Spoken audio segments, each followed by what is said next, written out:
Good evening, everybody, and thank you, Ashley. Pulekako, our gracious and heavenly Father. I come before you, Lord, and I pray that you would ho'olohe kapepe au as we kuka and talk about the issues. And Lord, it's really important to know who we are, what we're doing, and what the channel is going to be. So again, mahalo for this evening. Help us to be civil and to be able to talk in one accord without getting upset. Thank you, Jesus. Amen. Mahalo nui, Auntie. Hi everyone, it is my pleasure to welcome all of you to our final town hall for 2023. Mahalo nui to Hawaiʻi Tracker for live streaming our events on their Facebook page. And I just want to aloha everyone joining us online. Your presence here in person and in the digital space really demonstrates your commitment to our community, our collective safety and resilience. On August 7th, our team met with county leadership to discuss emergency response plans in relation to Puna geothermal, and we were planning for a community meeting. I think we all knew what happened the next day, the devastating fires in Maui. And so we shifted the scope of our meeting so that we could provide all residents with information and resources so they can prepare and safeguard their households, their communities, ahead of and during a crisis. Tonight will be informative and educational as we hear from an expert panel of county and community leaders that have been assembled to present on preparedness and response and to answer questions that you might have. I want to thank my team, Aliyah, and Hiapo Jiang for all of their support to pull off this event, designing the materials. Please make sure that you grab one of the collateral up front that has information and links to all the resources that we are going to be sharing with you tonight. And thank you to Parks and Recreation for setting up and allowing us to use this space. Okay. I'm going to turn it over to our panelists for introductions. I'll pass you guys in.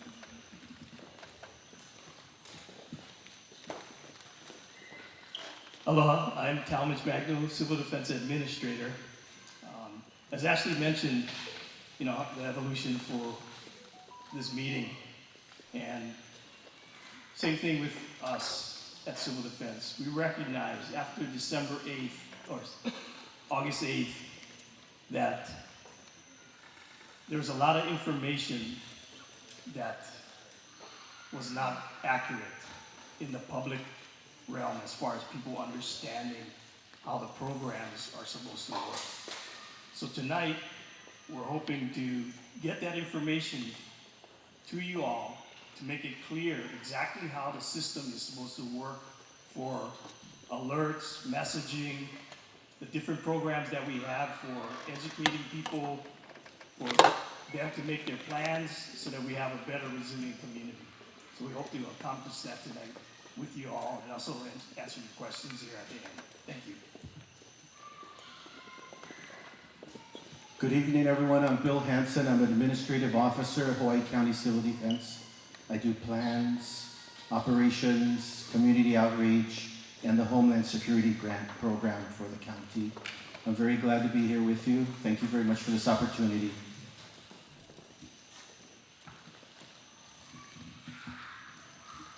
Hey, Kazuo-san, Hawaii Fire Department's Fire Chief. Did not know I was going to get handed a microphone. So I'm here to answer any questions about the fire department or just converse with you on anything that you guys could be interested in that might help you make you more safe. Hello everyone, Neo Azevedo, Highways Division Chief. Anything with roads. Thank you. Good evening everybody, Brian Prudencio. I'm the police captain for the Puna Patrol District. Happy to be here, collaborate with everybody, and let you folks know our role in the emergency response system. Aloha everybody, my name is Lindsay Eo. I am the Recreation Division Administrator. I'm here in place of our Director Maurice Messina and Deputy Director Michelle Hiraishi. And as far as Parks and Recreation goes, our role is providing shelters, so emergency evacuation shelters during emergency events. Hello, everybody. Kevin Molchin, Director of Hawaii Island for Hawaiian Electric. I'm here to participate and tell you folks what we do from the electric utility side and our role in emergency response and things that we do and how we set up and partner with all the people that you see here so that we can get things done. Thanks. Aloha nui kākou. My name is Janice Ikeda. I'm the Executive Director of a nonprofit, Vibrant Hawai. And tonight, what I'll be sharing about is our network of resilience hubs. And I'd like to really give credit where it's due. This movement of resilience hubs really started and was initiated by your council member, Ashley Kirkowitz, back in 2018. It was through her strong urgency that following what was stood up here in Pahoa, Vibrant Hawaii took that model as an inspiration and reached out to communities across the island that has now resulted in a network of over 40 hubs on Hawaii Island. Mahalo. Dane DuPont, Hawaii Tracker, and the newly created Hawaiian Volcano Education and Resilience Institute. We were created really before the 2018 eruption, but the 2018 eruption was really where we started to get our grind our teeth and get them cut a little bit and get a little bit of experience on this. We do online communications and specialize in social media, digital communications, network resilience and things along those lines. Thank you so much. We could just round of applause for our panelists that are here today. Thank you. What's on deck for tonight? Can you hear me back there? Yes? No? Okay, good. We're going to review emergency preparedness basics, agency roles during an event, who's in charge at the county if the mayor is unavailable, what triggers mobilizing the EOC or Emergency Operations Center, communications both internally and externally, roles of fire and police, evacuation and alternate routes, emergency sheltering, and the work of our community partners such as Vibrant Hawaii and Hawaii Tracker. From there, we will do open Q&A. Everybody will have 1 minute to ask a question or make a comment. That way we can get through as many questions as possible. Thank you. All right, before I turn it over to our panel, I just wanted to highlight some of the work that our office did in partnership with the Civil Defense Agency and Corporation Council. We worked to overhaul Chapter 7 of our county code, and that is disaster and emergency management. This was to ensure that we were in alignment with Hawaii Revised Statutes 127 Alpha, which grants the county and the mayor emergency powers in an emergency situation. We wanted to ensure that everybody knew their roles and responsibilities, and we also wanted to lean into the work that we did to work in and with community during the eruption, during the pandemic, because we always knew that there's so much power when you work with and embrace what community has to offer. They're often on the ground providing immediate aid, so we wanted to acknowledge that in our code. The code also mandates plans that the Civil Defense Agency must submit and file with the county council, and this is on public record. And once it's filed, there are conversations that happen at council so that members of the community can come, ask questions, weigh in, provide testimony. These plans include the Comprehensive Emergency Management Plan, or the CEMP, which is done on an annual basis, the FIRA, which stands for Threats and Hazard Identification and Risk Assessment. This is done every 3 years, and annually, Civil Defense does stakeholder reviews. The FIRA informs the IPP, the Integrated Preparedness Plan, which is also done every 3 years. The last plan is the Multi-Hazard Mitigation Plan. This is done every 5 years. Civil Defense does this in partnership with planning and research and development, and oftentimes they pull in other departments, agencies, stakeholders to weigh in. This one's especially important because there's often some money attached to implement the projects that are identified.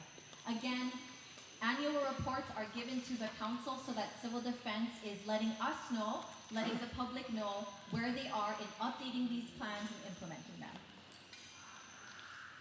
Okay, gonna turn it over to Talmadge to talk about history of emergencies, particularly natural disasters here on Hawaii Island, all the way back from like tsunami time. And I think when we have a historical understanding of what we face and what we're going to be facing in the future, it helps us better plan and prepare. Thanks, Talmadge.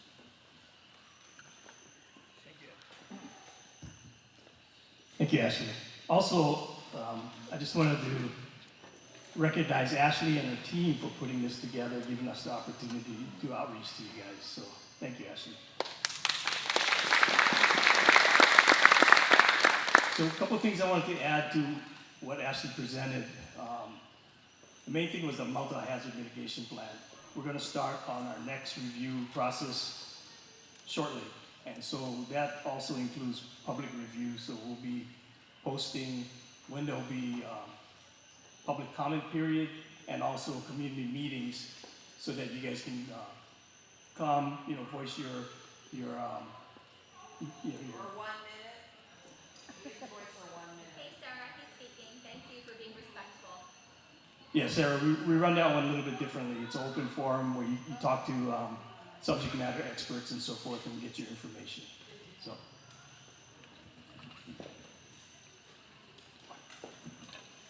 So the history of disasters on this island goes way back.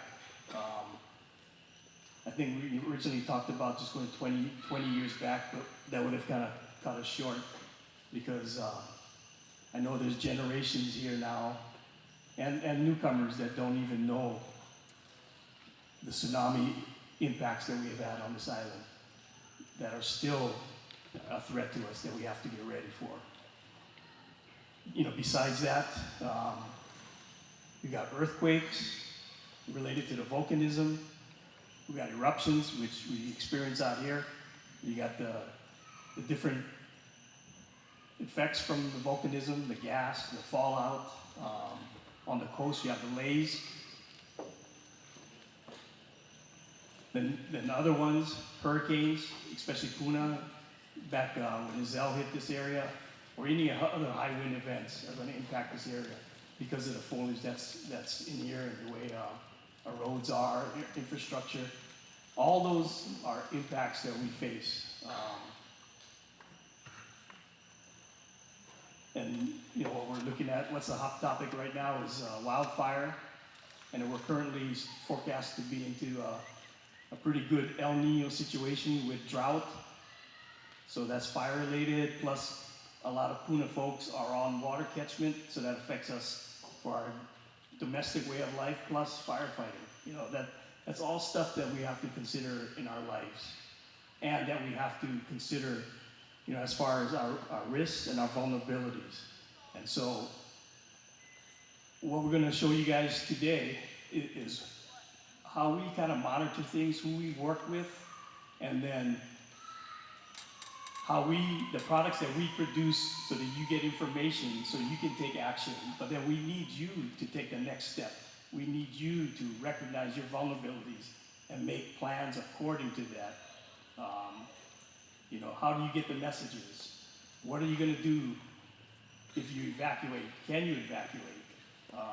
Is there potential for you to be isolated because of trees coming down, because of waters crossing the road and so forth? You got to recognize your vulnerabilities. The other hazard that we do have in Puna, we do have a Puna geothermal plant that has hazmat. So all these hazards we monitor, and all these agencies that work with us, we all work together to coordinate if anything happens.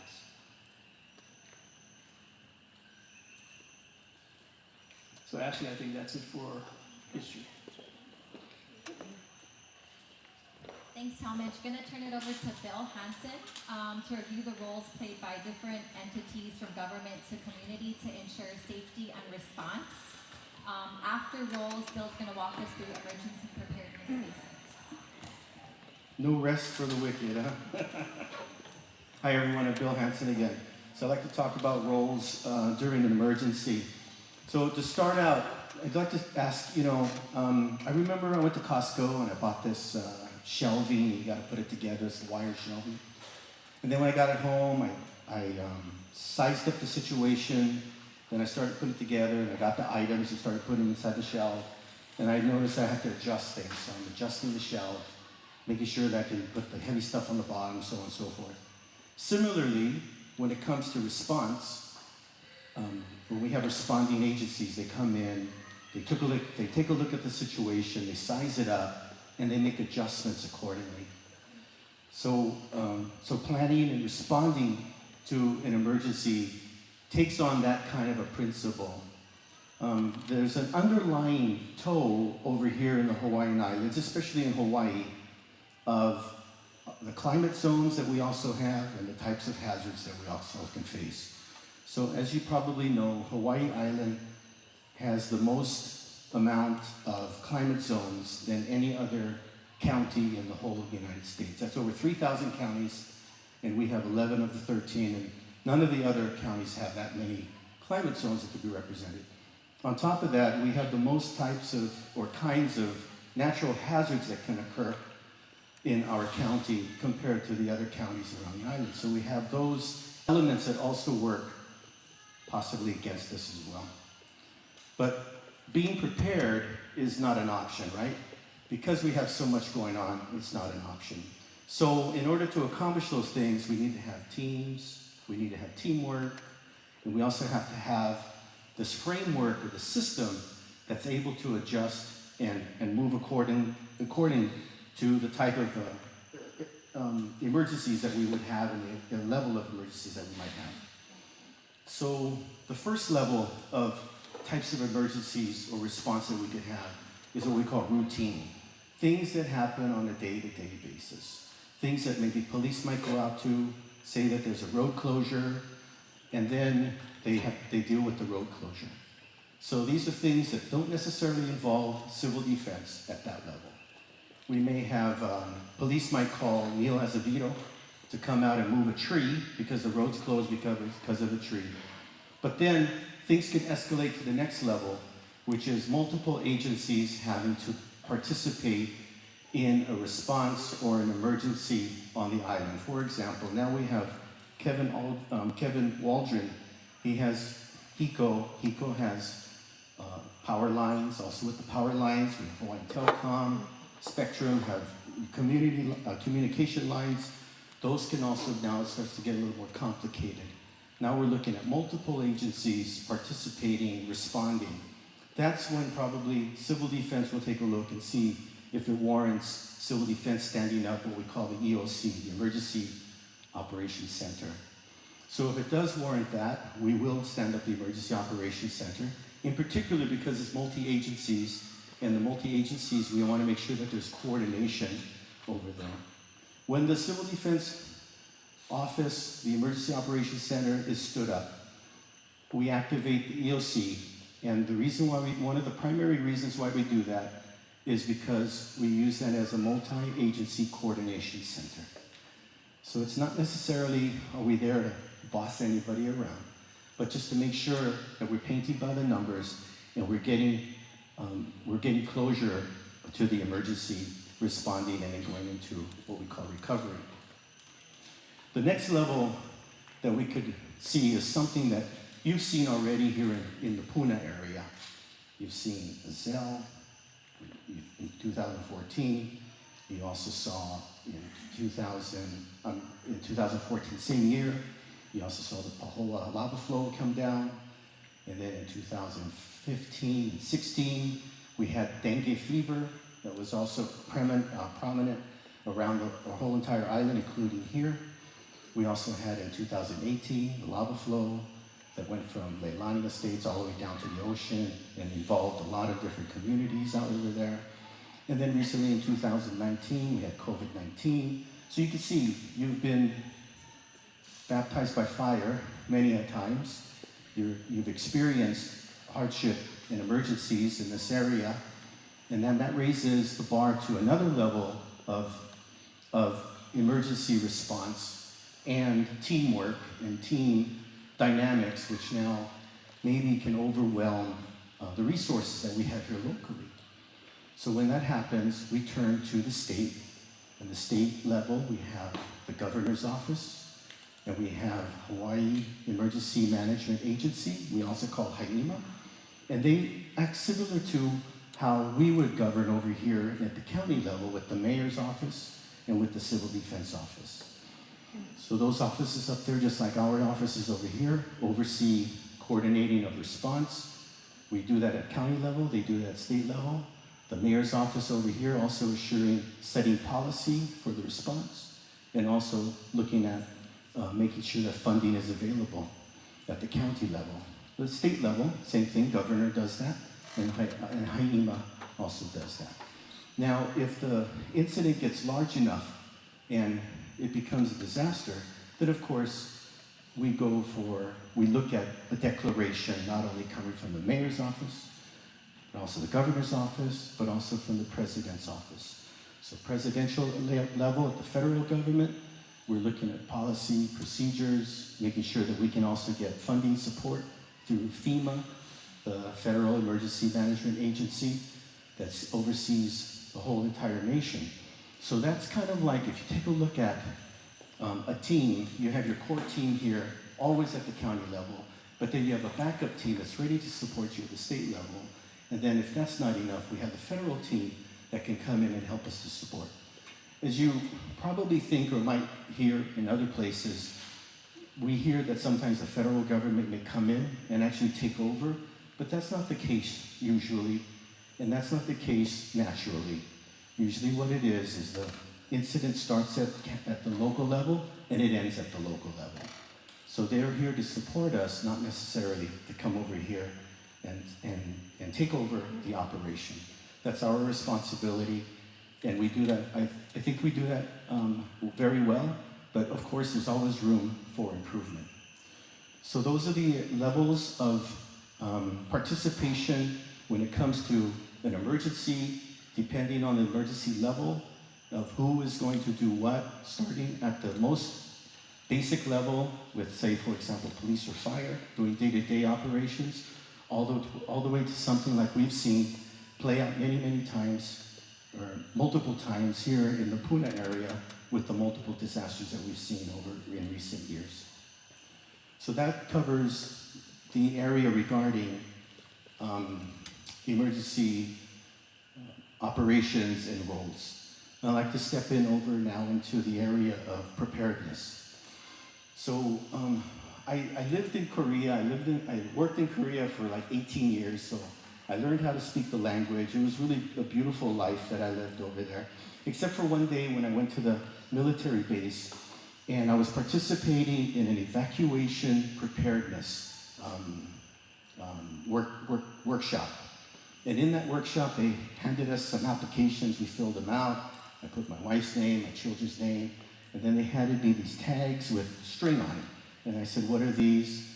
And they said, those are toe tags. And I said, what are they for? They're toe tags. And I'm going, wow.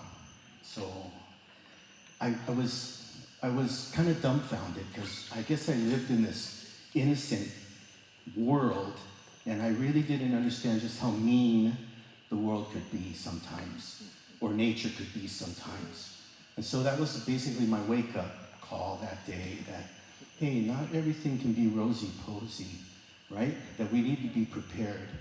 In Hawaii, as I mentioned, we have all these different types of levels and degrees and this matrix of climate and hazards and things that could possibly happen to us. And so when it comes to things that could happen to us, we gotta just be better prepared. In 2012, I should say, up to 2012, FEMA's framework for emergency response and preparedness was really basically focused on emergency responders. What can we get for the emergency responders? How can we better improve the emergency response framework at the county level, state level, etc.? However, in 2012, things changed. What happened was FEMA said, we need to change our approach to whole community approach and building community resiliency. So this is very dynamic if you think about it, where if you take a look at the percentage of the population of the United States that is emergency responders, it's less than 1%. So the idea is that now we're actually looking at maybe mathematically a better solution to being better prepared, and that is looking at the 99%. You know, what can we do as the public? What can we do as businesses to be better prepared? Because when the siren goes off, when you get that call from civil defense, it may ask you to do action items. It may say, evacuate to your nearest shelter, or evacuate out of your area. There may be action items there. So the question I ask you is, how many of you, for your families, have put together an emergency plan? I wanted to say emergency response plan, but I think it goes beyond emergency response, right? It goes to emergency mitigation, preparedness, prevention, protection, all those other areas that maybe we don't take a look at, but we take a look at response. But response can be actually a result of maybe not preparing enough, not preventing enough, not protecting enough, not mitigating enough. So I ask you, please, if you could, Civil Defense does have this brochure we call Ohana Emergency Plan Booklet. We would like you to have that and start to look at building out your own emergency plan. The other area that we also look at is community emergency plans. Many of our communities still could use having an emergency plan. There are communities out there like Volcano, HBP, there are others, I just don't know them off the hand, Waikoloa Village, that have these emergency plans. And the idea is that if we can have an emergency plan, family, Civil Defense County has an emergency plan, and the communities have an emergency plan, we can nest them all together, and then that just means that there's less gaps out there that would give us the benefit of, as we go into an emergency or a disaster or a hazard, of coming out better on the other side, right?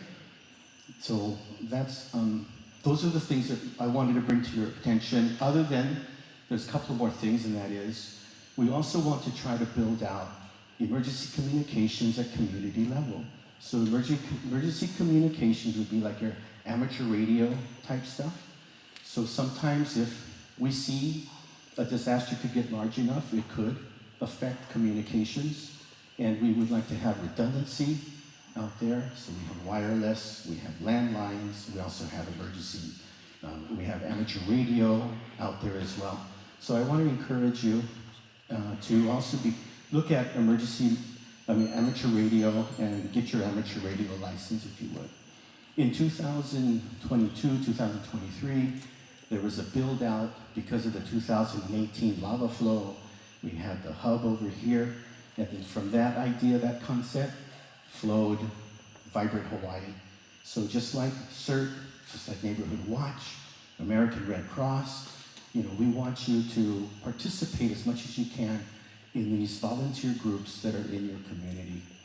So when it comes to preparedness, we have many avenues and we have many values that we can see, that we can spend our time, and it'll be very well worth it.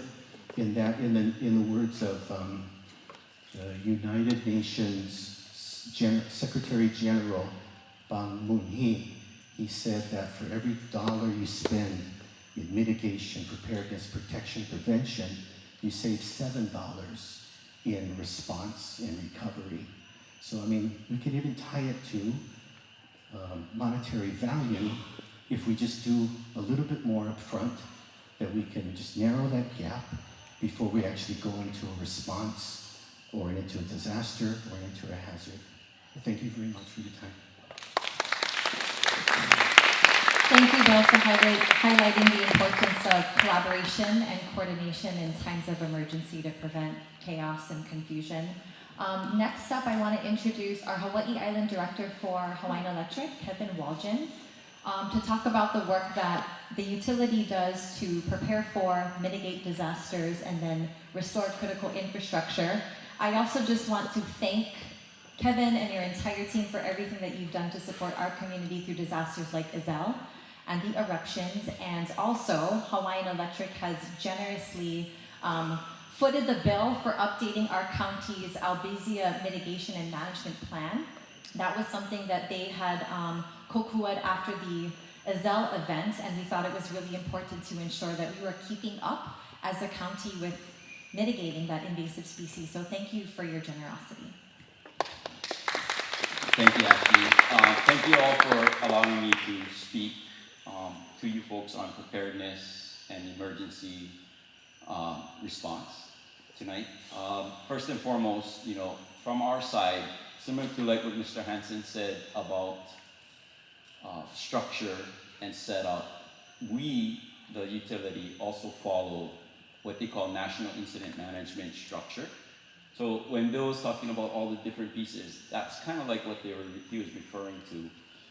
National Incident Management Structure actually came out in 2004 with President Obama's push to kind of get the federal side all lined up to how do we respond as a nation to emergencies.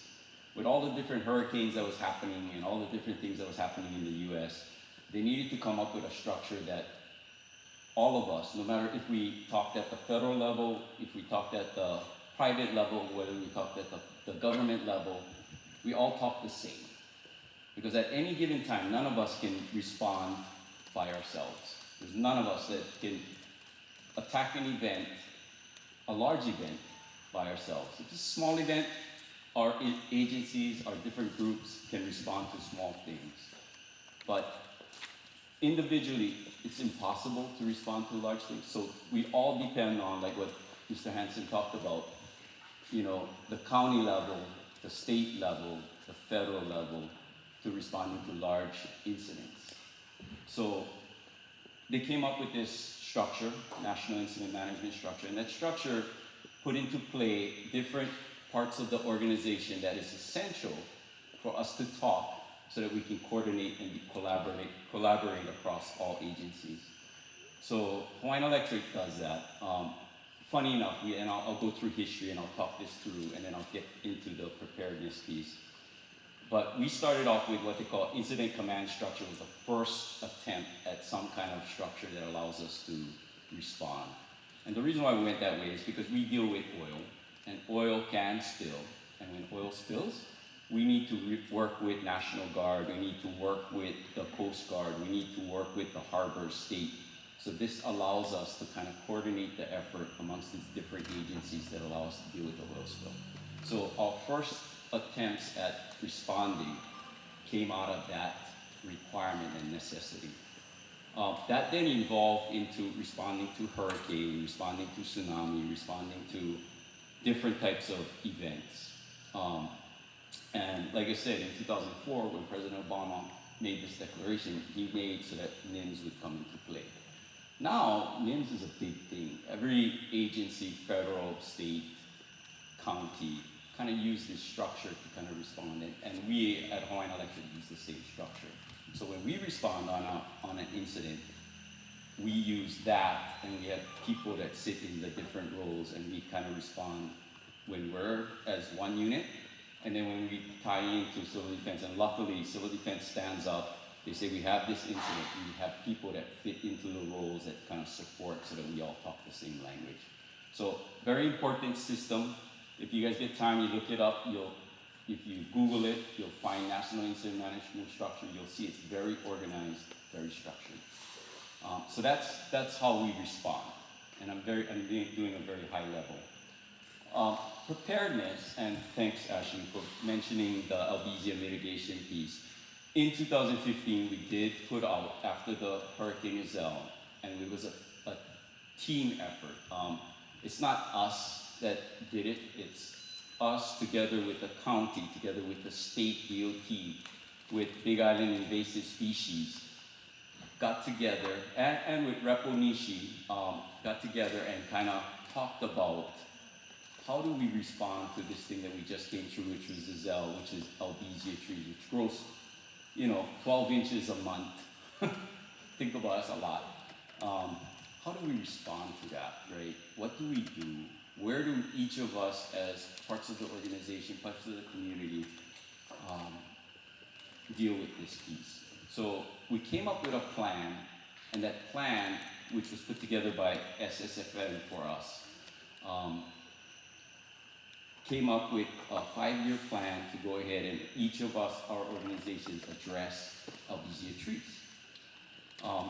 It went really well because each of the agencies, the county did their part, the state did their part, Hawaiian Electric had their part, Big Island Invasive Species had their part, all working together kind of made this move with use of money. And like I said, we cannot do it by ourselves. We would invest money, but the state, through Representative Onishi's contribution or work to get the money or the funding, help the state through DOT to invest money into getting this done. 5 years went by really quickly. We got into 2020, which was the 5-year period, which was then COVID. And things kind of got stalled a little on that. We just continued to move forward, but we never updated the plan. Thanks to Councilwoman Kirkwood, we were able to then start this up again. She kind of raised the flag and said, hey, where are we at with this plan? And so she raised it.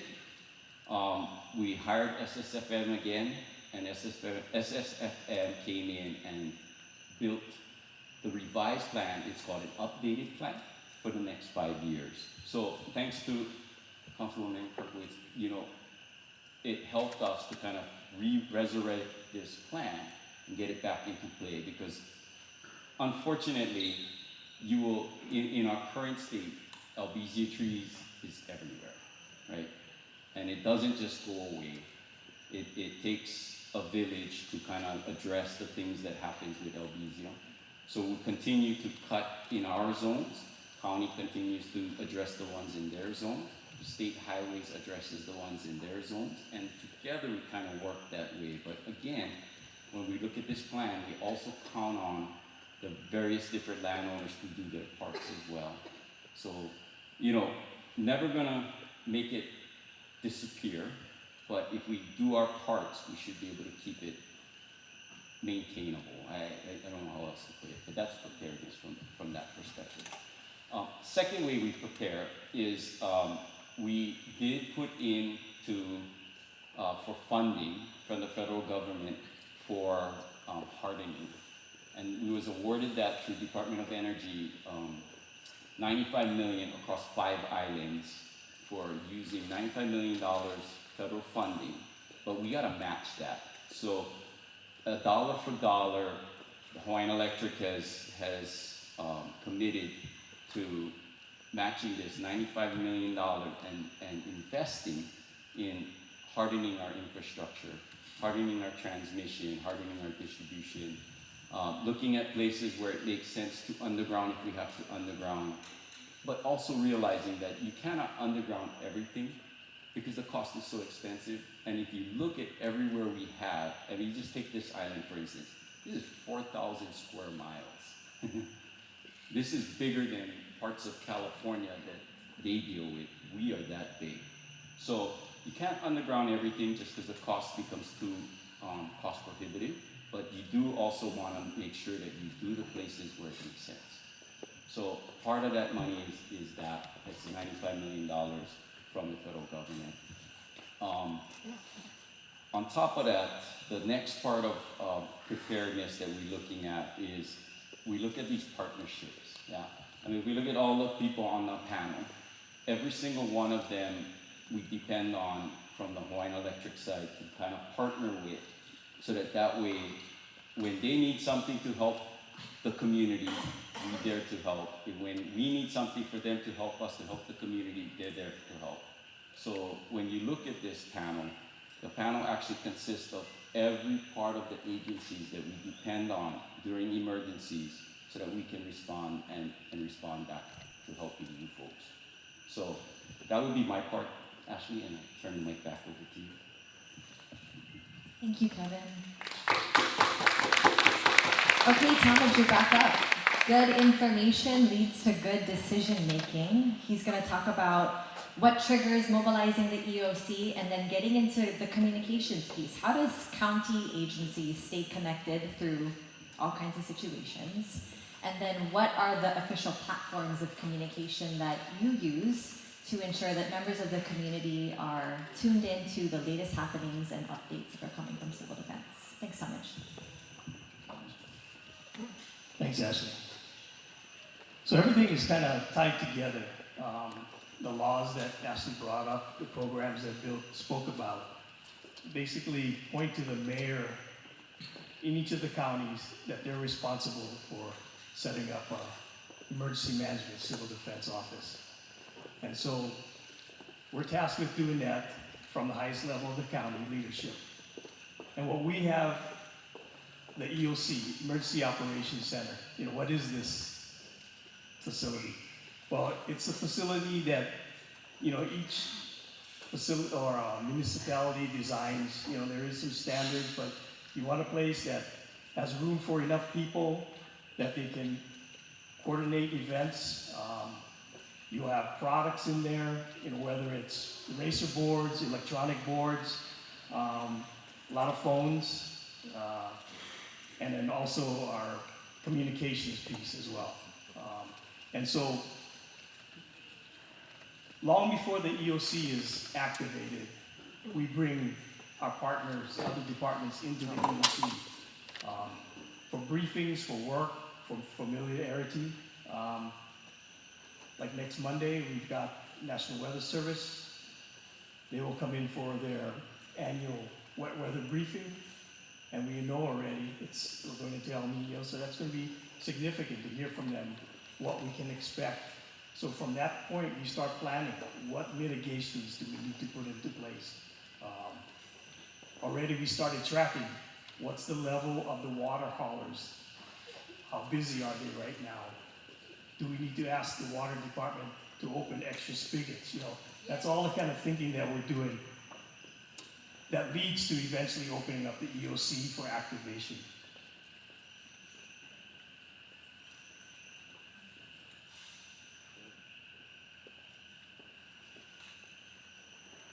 So also in the EOC, we are connected to the state, and this is some of our internal communications. So within the county, we have what's called a land mobile radio system that the main responder departments all participate in.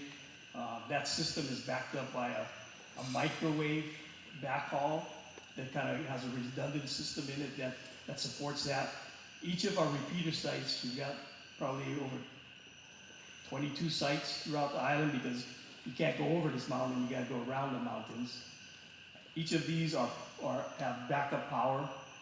If they're remote sites, they have redundant systems so that if power goes down, you have another system to go on. And with the microwave, signals can reroute other ways. So as far as our county communication through the radio systems, we try to maintain that as robust. We also have what's called FirstNet through AT&T.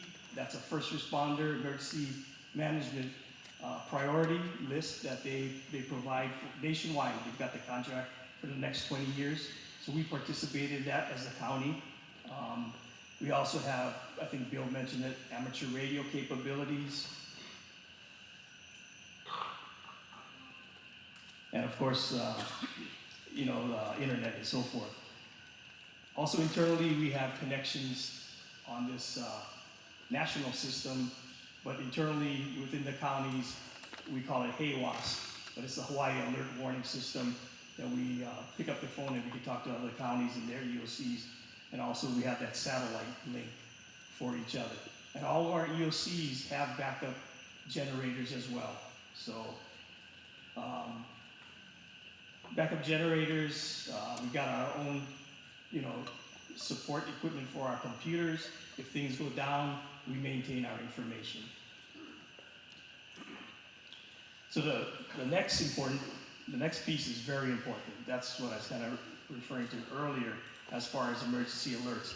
There's a board up there on the side that, if you guys remember, if you have time, go take a look at it. Try to bring it to all of our events. But basically, we have the national system. And several weeks ago, that was tested. The WIA, wireless wireless emergency alert system. So that's the Amber Alert is what it's commonly called. If you haven't gone in and your settings and turned it off, everybody should have gotten that alert. And that is pushed out. That one was pushed out nationally on that test. We can do it out of our EOC. The police can do it out of their dispatch. The other component of the Integrated Public Alert and Warning System is EAS, Emergency Alert System, which is what you see every first working day of the month with a TV scroller on your screen or the radio message. So those are all three national ways to put messages out. Those are what we call push alerts. So everybody should get them. The other system we have is a contract system where you voluntarily sign up. It's our Everbridge system.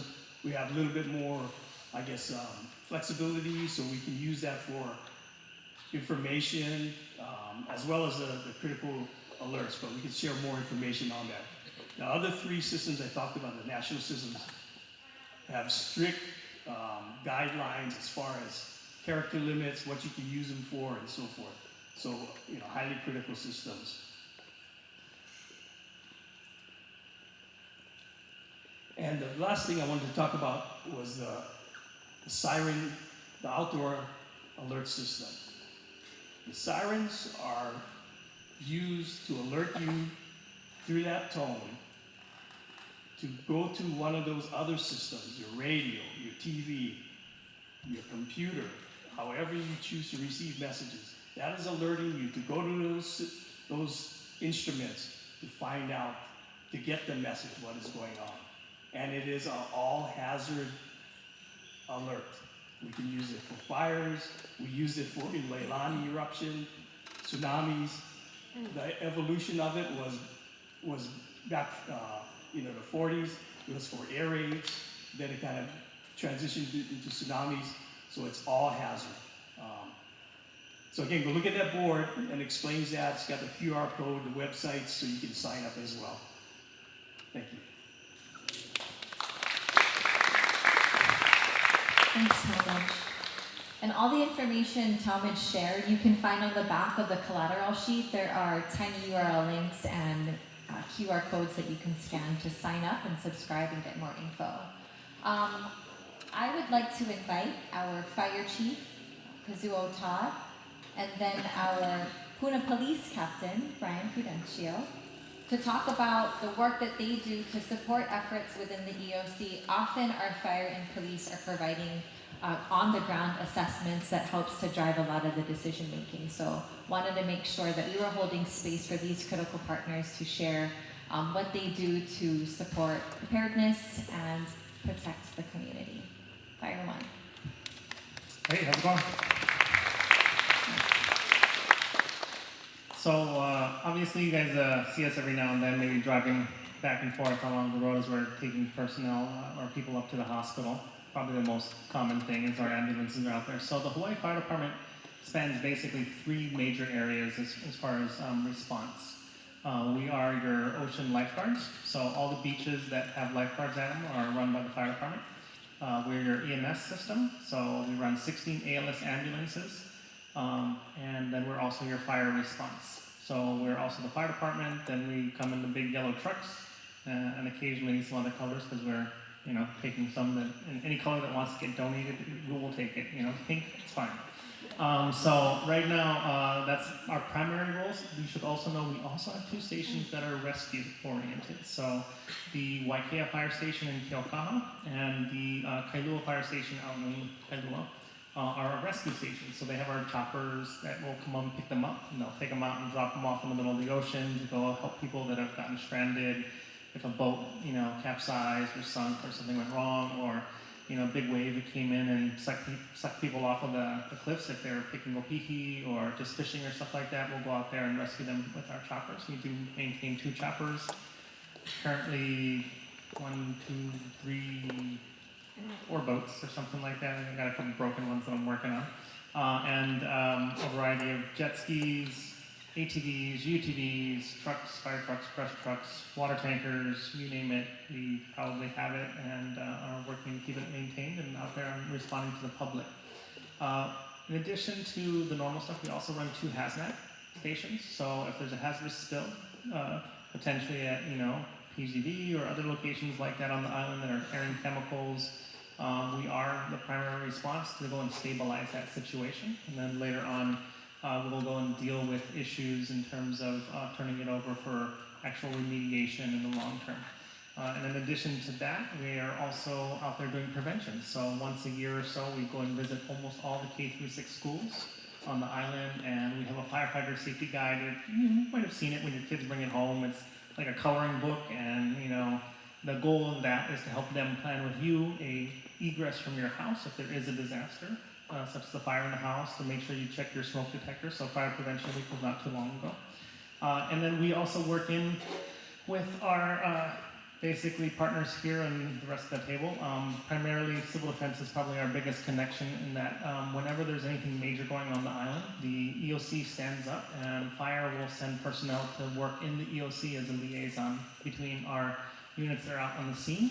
So we run off of the ICS system through NIMS basically because of Homeland Security Presidential Directives 5 and 8. And so we're establishing units of command, we're out on the scene, we're coordinating with other units on scene from other departments because we're also usually working with the Department of Forestry and Wildlife, the National Park Service potentially, as well as State ARF or even Pahoa Training Areas Fire Department in terms of suppressing fires. And then we'll communicate that information back to the Civil Defense EOC, and then they're the ones that bring that message out to the public. And that's kind of how Fire Department kind of integrates into the bigger picture of emergency response and management on the island. Thanks, Fire One. I'm not sure if you folks knew this, but our county is the only one where the fire department, our folks function as firefighters as well as EMTs and paramedics. We're incredibly resourceful. Captain Prudencio, wanted to turn it over to you, and I also wanted to acknowledge folks that are in the room in the back. Lieutenant Brian Tina, and our community police officers, Chad Sato and Terrence Scanlon. Mahalo nui, you guys, for all of your hard work and for being here tonight. Captain. Hi, good evening, everybody. Basically, our role as first responders, as you know, we're officers out on the street. So initially, as an emergency were to come about, we would be the first to verify if anything was occurring and maintain a particular area. And from there, we remain flexible.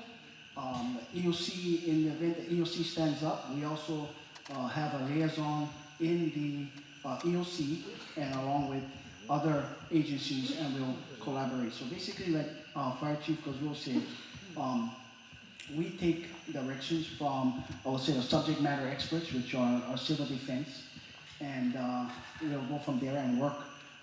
For us, as far as roadblocks, we work with the state highways. So we'll be the first people out there in the event and maintain that particular area, and we would communicate in to say, hey, what our needs would be at a particular area. And our officers would use their discretion in a particular area to make the area safe and put up temporary roadblocks here.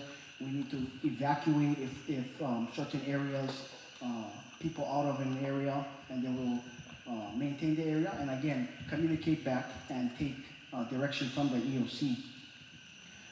We also, our communication system, our radio system has very good redundancy. So if a cell tower goes down in a particular area, it bounces off another tower. And like Talman said, we also utilize FirstNet.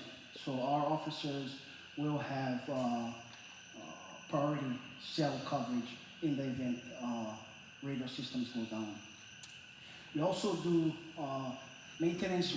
We are out there providing information as far as the progress, what's going on. In storms, they'll call us in particular districts. As you all know, we cover the entire island. So they'll call us, officers, and we'll make checks. What's the weather here? Is it progressing? Is it lessening? And we'll relay all that information back. And in the meantime, and I'm sure you all understand that we have to also maintain our current calls for service that we're coming in. So we call on other departments, like for example, when this last eruption, we changed our work schedule. We had officers working, instead of their normal 3 8-hour shifts, we had 12 on, 12 off, and we had officers coming in from Hilo just to maintain what we need to maintain with the emergency response situation, and as well as our calls for service for the community. And through all the information with the EOC, we also communicate as we're out in the community making contact with individuals. We can provide information where the shelters are, what's going on. So we have updated information to provide when we make contact with people, because a lot of community, they're going to call 911 and they're going to ask, and majority of the calls we're going to field. So communication is very important from the EOC. Our liaison person there coming back to the boots on the ground, so to speak. So in a nutshell, that's our response and our role in this. And we also update the EOC, like in floods, people calling, hey, there's a water erosion here. So officers will go out, check, hey, sure enough, the road, washed away. Then we'll set up temporary roadblocks. Officers will go there with their license siren, and then we'll again work with our other agencies, come out there, get the road, fixed, or blockage and so forth. So we're basically the responders and the boots on the ground. That's it, and thank you very much. I look forward to any questions you have later. Thank you for having me. Thank you. Thanks, Captain. Okay. Everyone knows and loves Neil. Neil, thank you so much for all that you do. I wanted to invite you up to come and talk story about the role of public works in supporting emergency response, and to walk community through some of the maps that were developed that highlight our evacuation and our alternate routes. Thank you, Neil. Thank you, Ashley. We got, for Puna District, we take care of roads from Volcano all the way to Kalapana. With 27 employees in the district. We got roads, dead animals, trees, we got everything. We respond to everything there is. Like civil defense, police dispatch calls us right away, we respond. We want to make sure our roads are safe, passable, and make sure no one gets hurt out there. With a smile on our face. But we enjoy it. When anytime there's anything happens, tell me, Bill, they call me right away. We respond quickly, and whatever we need, we get. It's not only for the roads, it's for the communities. Whenever they get anything at the community, parades, whatever they call, they borrow everything, message boards, cones, everything. So whatever they need, we're there to support. And for our roads, we get almost 200 miles of roads in the Puna district alone. So happen, if your grass fall behind, please don't get mad. We're coming. We do a 5-week cycle cutting grass. We go right around from Kalapana all the way to Volcano. So be patient, we'll get there. And for emergency roads, we got a bunch of emergency roads that we open up during the ESAL. Then from there, once we had, we could pave the government road from beach road, from Pahoa to Hawaiian Shores. That road took us, I think it was like 3 days or 4 days. And that was fun. Our workers enjoy working. So you see them standing around, they're taking a break. But they work hard, they do everything out there. And one thing that, a lot of people think we only do a little. We maintain all the tree trimming along the roadways, grass cutting, culverts, dry wells. We even pick up the rubbish when people call. As soon as they call us, we'll try to respond very quick, grab what we need.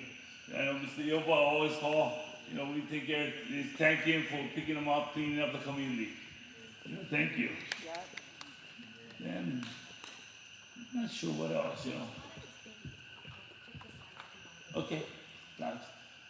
Yeah, this is the evacuation road. This road was actually covered, you know, this part by Cinder Road. Cinder Road was covered, you know, when the railroad got covered here, you know, we opened up Cinder Road, made it nice, and we kind of made a pathway all the way to Nana Valley. That road was already established during the south. But we opened this up so people could travel. And get out of it in case there's any emergency to go out right away. During the, maybe about 2 years or 3 years ago, we ended up installing barricades there, concrete barricades by each gate. Just to, because the gates kept, you know, guys kept going through the gates. And every night, you know, police call, we go out there, put a new lock on. You know, so we just put the barricades in for temporary. But whenever we gotta move it, tell them to call, we'll remove it right away. It'll probably take about 45 minutes to get there, remove for about 2 minutes, and done. We can open up the road again. So Kaimu, okay, this road actually from, we call where the lava cross, right before, actually where the pavement ends. We just chip seal that. We chip seal, I think, almost 2 miles of road. You know, 20 feet wide. Just so people can, you know, won't get the dust and potholes. So it will last maybe a good 3-4 years. So that took us about maybe 3 days max was on that job. The alternate routes, Ainaloa all the way up to Hawaiian Acres. The road is clear. We just paved the road last fiscal year. That was about maybe, I think about 3 miles of road we paved. Then Highway 130, let's go Pahoa Drive, 48. There's another road, this is kind of narrow that road, so you drive with caution. We end up going to kind of widen the road up. Actually, Ola Road, we got to widen that, but we got to find property pins, making sure we stay in the property county right away. You know, old Government Beach Road. So far we paved from Pahoa all the way to the Hawaiian shores. Then hopefully we continue the other way from Hawaiian beaches to Maku. But right now we're just trying to get everything in paperwork done. From there, once you get that road and everything, you know, actually right now the road's safe already for passable and stuff. And whenever anybody calls, we'll there respond really quick. We'll get making sure the road's clear, all the trees are open and stuff. But we just enjoy our work and we'll continue supporting all districts, all communities. Thank you all. And just a special thanks to Neil and his crew. There was a little bit of a hiccup with one of our private contractors putting out trash cans and hauling trash in Pahoa town. We're trying to get that resolved with DEM right now, but Neil and his crew have put out some cans and they're hauling trash at least 3 days a week. So thank you for going above and beyond to serve. In 2018, this gym was home to a number of ohana and pets because of the 2018 eruption. It's county gyms like this, community centers around the island that often serve as emergency shelters. I want to invite up our recreation administrator, Lindsay Eo, who also oversees mobilization of shelters island-wide, to talk about PNR's role to coordinate shelters, but then to also even work with the Department of Education to activate more facilities if there's a need. Hi, Lindsay, thank you. Thank you so much for having us tonight. So first off, you know, you might be thinking, why Parks and Recreation, right? So 2 reasons. One, we have the facilities to house people in the event of a emergency. And then 2, you know, we have personnel that really care about our communities. Personnel who are working with our community members on a daily basis. So they really care about all of you guys, your safety and your well-being. And so when it comes to opening emergency shelters, they jump at the opportunity to help out the community. Okay, so as far as locations for shelters, so these are some of the shelters in this district. But as far as determining the location of shelters, That is determined by civil defense. It's dependent upon multiple factors, but mainly the type of emergency, and then the amount of people that we are looking to provide shelter for. So these are some of the shelters. Like Ashley said, we had the Pahoa Lava Shelter here in 2018, and this served very well. It was a huge location. We could provide shelter for a lot of different folks. What to bring to a shelter. So I think Ashley provided for you guys a list of stuff to bring. Try not to bring your whole house. We don't have room at the shelters for the whole house, okay? But, just bring the necessities. When you think about what you need to survive on a daily basis, your important documents, your medication, food. When it comes to a short-term shelter, like if it's a hurricane, the threat is imminent, right?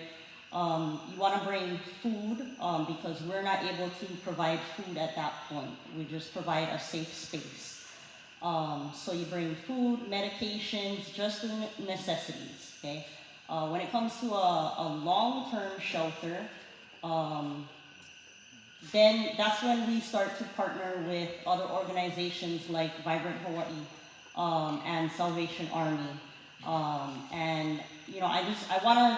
I want to give a quick shout out to Vibrant Hawaii because, in the brush fires that we just had in August, they stepped up to the plate and they provided meals for all of the shelter occupants as well as all of the shelter staff, American Red Cross. They provided meals for everybody for that event, so thank you to them for that. And so, we continue to partner with organizations such as Vibrant Hawaii and Salvation Army, as well as American Red Cross. They, along with our personnel, we man the shelters from beginning to end, from when we open the doors to when we close. It's a tough job to be out there, kind of in the elements, and away from our families, but we see the need and we see how important it is.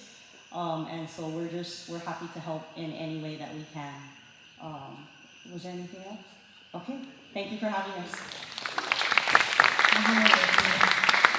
So the list that she was referring to is actually on the inside panel of the collateral. And I also just want to point out there are a lot of folks that are really passionate about their animals. Animals are ohana, and so there are links here to ways in which we can care for animals, and I think there's a lot of great work happening within the community to make sure that folks are not re-traumatized as part of the emergency response process. It's traumatic enough to live through a disaster event, but we don't want folks to be re-traumatized because they're not able to keep their animals with them when they shelter.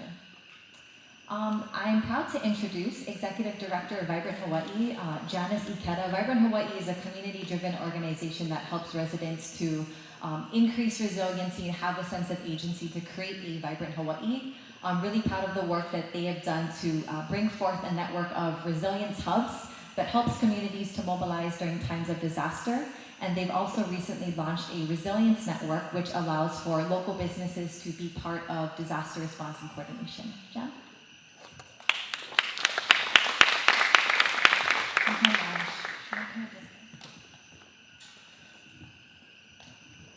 We have a number of our Resilience Hub partners here tonight. Could you please stand and be recognized? Because the work that I'm going to share is really because of these folks in your community who have come forward. Guys, please stand up so folks know when I'm talking about Resilience Hubs who I am talking about. Thank you.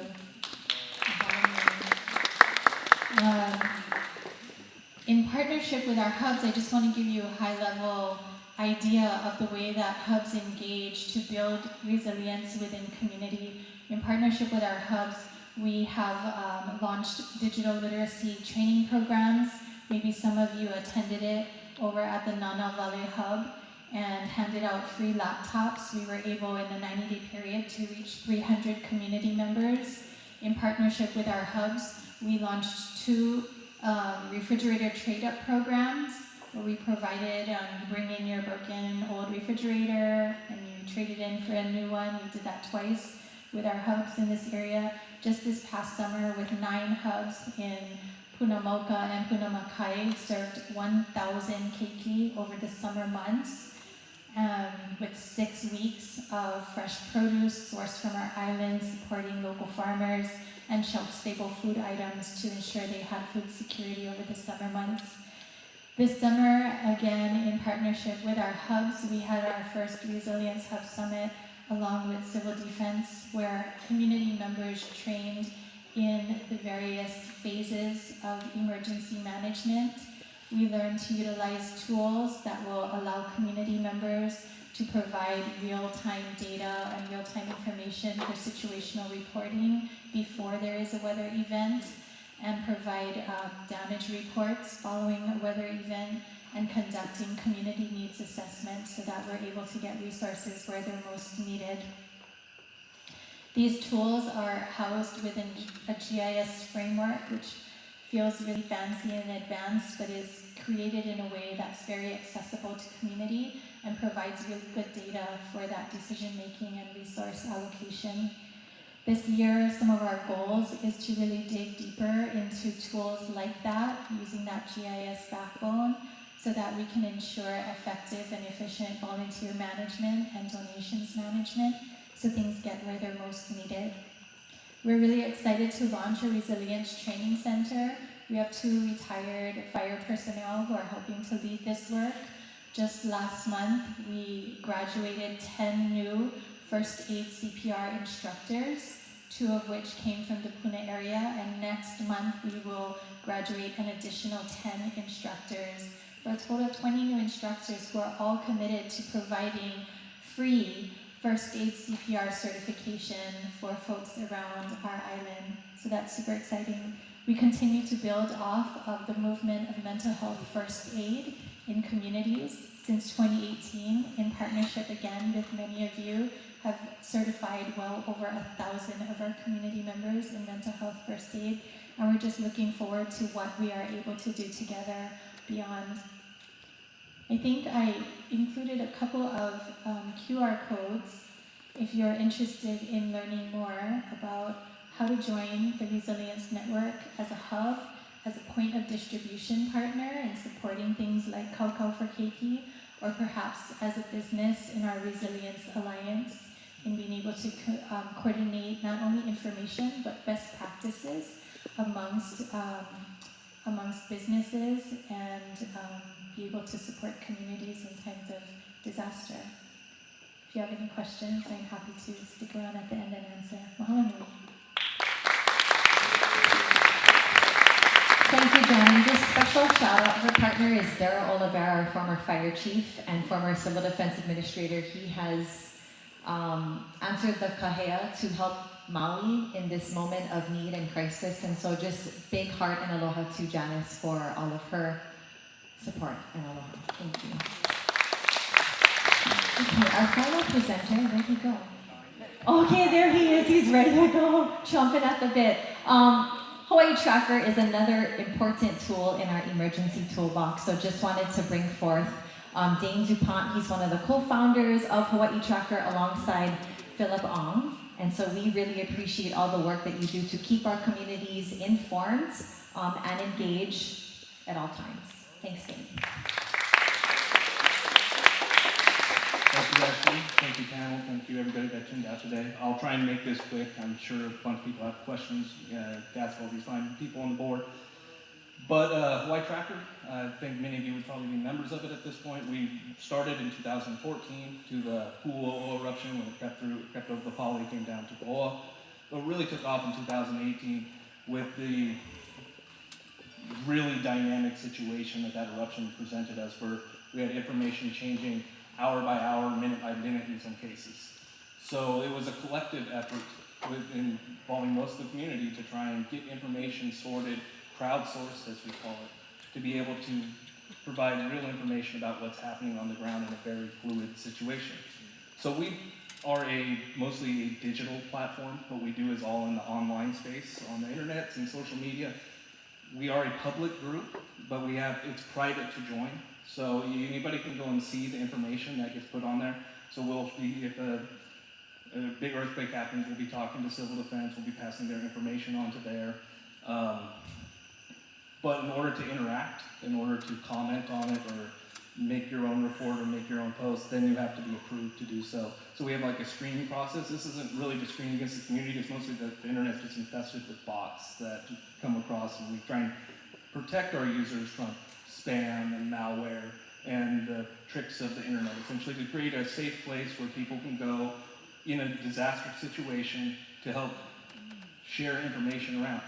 Now, 911 is an option that people, report information on, but sometimes it doesn't quite go up to their threshold where they might dial 911, and they might post about it on social media, right? And we saw this all throughout 2018. I was just, curious in this room how many people heard about the 2018 eruption through Kaika Marzo's Facebook, right? There's a decent amount just right then and there. So it's like trying to move into this new technical age, and that's what Hawaii Tracker tries to do. And really, go back real quick, sorry. So 2022 came along, we had the Mauna Loa eruption. We were going to the community events for civil defense, we're trying to broadcast those. We're working with Two Pineapples as one of our partners. We're also partnered with Vibrant Hawai. But here was this bottom right images, the early morning hours of the Mauna Loa eruption. It happened about 10:30, the eruption happened. By midnight, or by 11:30, we're live going through the information. By, I think it was 4 in the morning, we get in contact with Civil Defense and Mayor Mitch Roth, and we bring on them, including Ken Hahn, who is the scientist in charge of USGS HVO, to go through the latest and talk about, what's the plan, what should we be thinking, in these early hours, just waking up to see this news. All right, now. So we recently formed our nonprofit, the Hawaiian Volcano Education and Resilience Institute, HBERI for short, HBERI. We announced this thing on August 3rd, 2023, so 4 days later the Maui fire happened. And we got a reaffirming lesson really quickly about how information can fall through cracks, and it was not a pretty sight. But for 2018, people that went through that, some of the things that we're hearing about on Maui, it's like, okay, we have some of those same elements at play here. So this is our new nonprofit, and its idea is to include preparedness, response, and recovery through volcano education and resilience network building. Right, so it's 2 parts. Go to the next one, please. All right, so we'll just talk about the digital resilience platform. We are partnering, so going back to 2018, Puna, the hub, the corner hub, they were the physical heart of that eruption for the community to be able to get out information. And we were trying to do the digital complementary side of that. And we haven't stopped doing that since 2018. We've been trying to push this because of all the issues and voids that emerged and the difficulties in that eruption, to try and prevent that from happening in the next eruption or the next major disaster, natural disaster that happens on our island. So if you have any more questions about that, we also have we have the digital resilience hubs, which we're working on, trying to create these groups that are basically modeled off of Hawaii Tracker and get them around the island so each community has its own voice to be able to not only talk to amongst themselves, but be able to pass that information on back up to civil defense. So then there's the voids that may potentially be there are potentially lessened. Last thing about it that I'm going to just mention is we are doing a bunch of stuff in the AI space. We recognize that this has really taken over in the past year. I'm a computer scientist myself by education. We worked on this thing over in AI and machine learning over a decade ago. It wasn't until this year that really things started moving really fastly. So we're trying to anticipate and position in order to mitigate those impacts that we would see happening online and impacting the resilience hub network as we're operating in the online space. Thank you so much, Ashley. Thanks, Dan. Thanks again for streaming this event live. We are going to move into the question and answer portion of our event. But before I do, can we just give it up for our panelists once again? I mean, if you're curious about who's in charge of what and what's everybody doing, This was incredibly educational, and I think just really scratches the surface. These are just some of the folks that are supported by teams of people that really help to make things happen. Okay, this is how we're going to organize questions. If you would like to ask a question of our panelists or make a statement, Hiapo and Aliyah are going to be running a 1-minute timer. We'll have the mic set up here, right of stage, if folks want to line up. This way, lining up that way. Ask it of our panelists. We'll give you 1 minute because we just want to make sure we're getting as many folks as possible to ask questions, make comments. If you could introduce yourself and let us know what community in Puna or on Hawaii Island you are from, that will help to orient our panelists to think about where you are. Your name and where you're from, and then we'll start the 1 minute. Okay, thank you.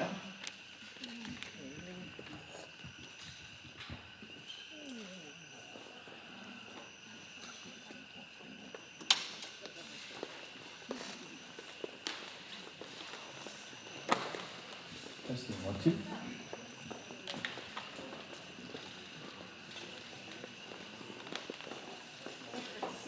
Testing.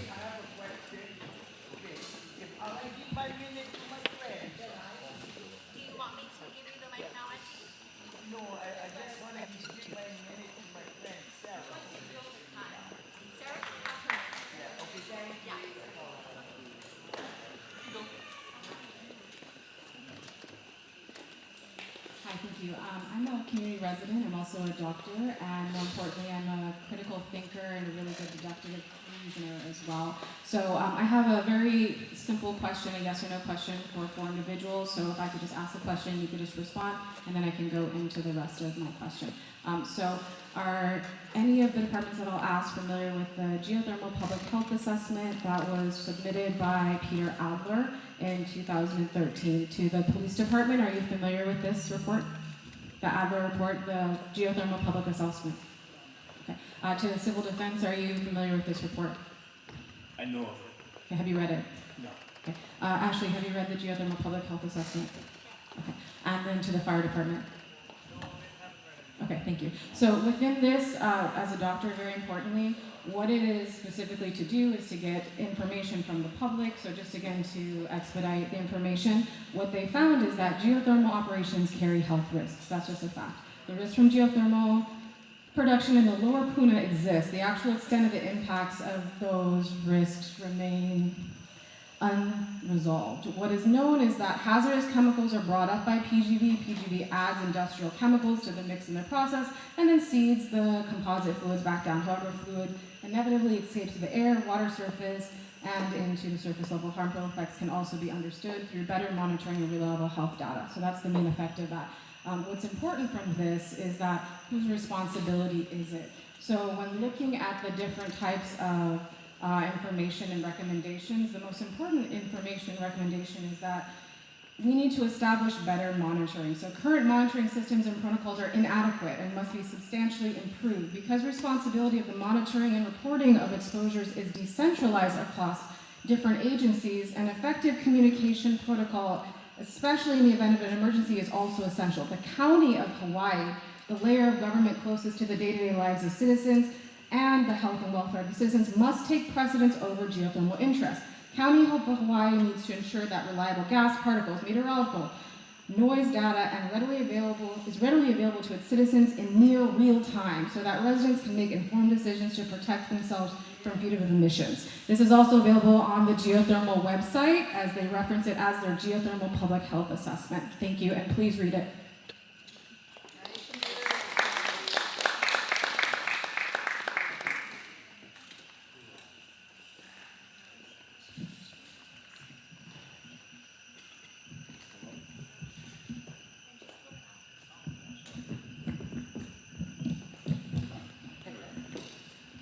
All right, so this is really quick. This is from the findings.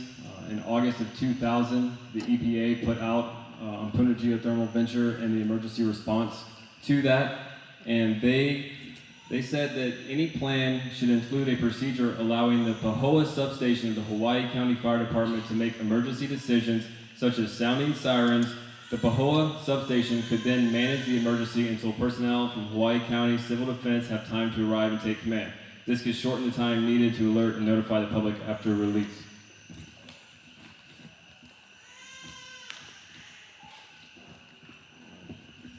I appreciate your time on this. This is very important. And this is stuff that I'm very confused. They also state in here that PGV should share its real-time air monitoring data with the Pahoa substation, so local responders will know exactly what is occurring at PGV during an emergency. So my question is does PGV share the real-time monitoring of hydrogen sulfide with the fire department? I do not have anything in my Pahoa substation that data. Not at the Pahoa substation. Is there any reason why it has taken 23 years with a community that has been so incredibly outspoken about being gassed, about being poisoned? We know from the doctor's reports, from the Adler report, that there are serious central nervous system health effects associated with hydrogen sulfide. And I'm just curious as to why nobody has stepped up and actually provided monitoring. Actually, why are we in a meeting still talking about monitoring hydrogen sulfide when the EPA came in 2000 and said that the PGV should share its real-time air monitoring data with the Pahoa substation so the local responders will know exactly what is occurring at PGV?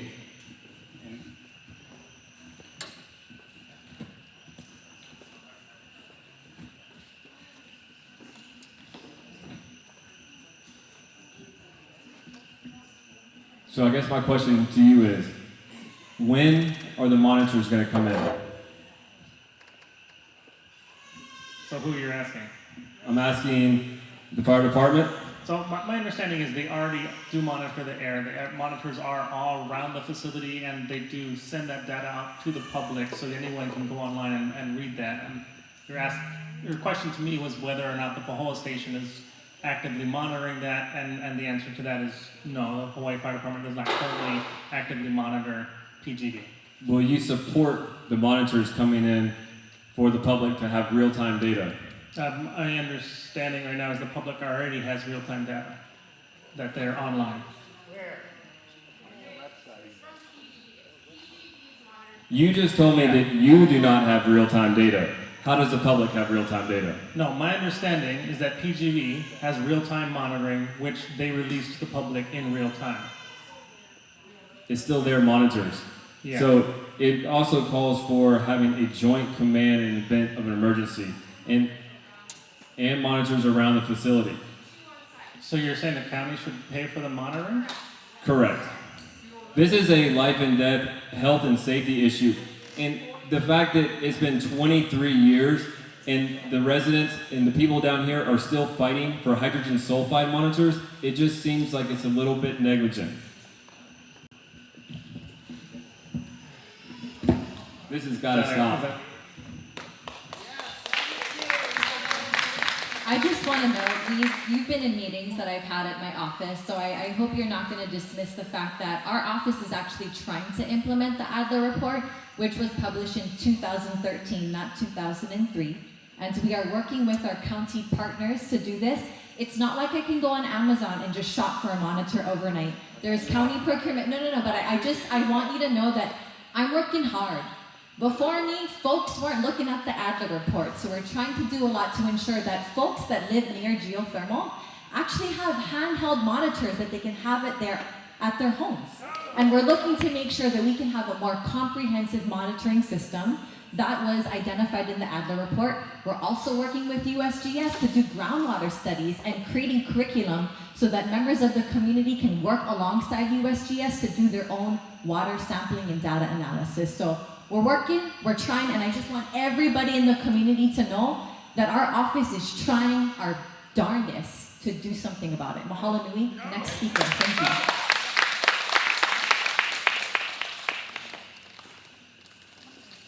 Rod Kendall, Leilani Estates. When we had a 2018 flow, it cut off some of our roads. The R1D communities are one way in, one way out. That's a real concern. When we were at the mayor's meeting last month, there were 3 other communities with the same concern. So I'm just requesting that somebody look at the 4 or 5 communities that potentially could get trapped in a wildfire currently. Thank you.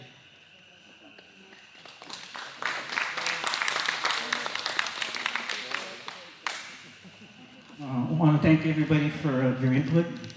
I heard a lot of evacuation, coordination. But what we have is the Puna Triangle here. Highway 130 is the only evacuation route we can use.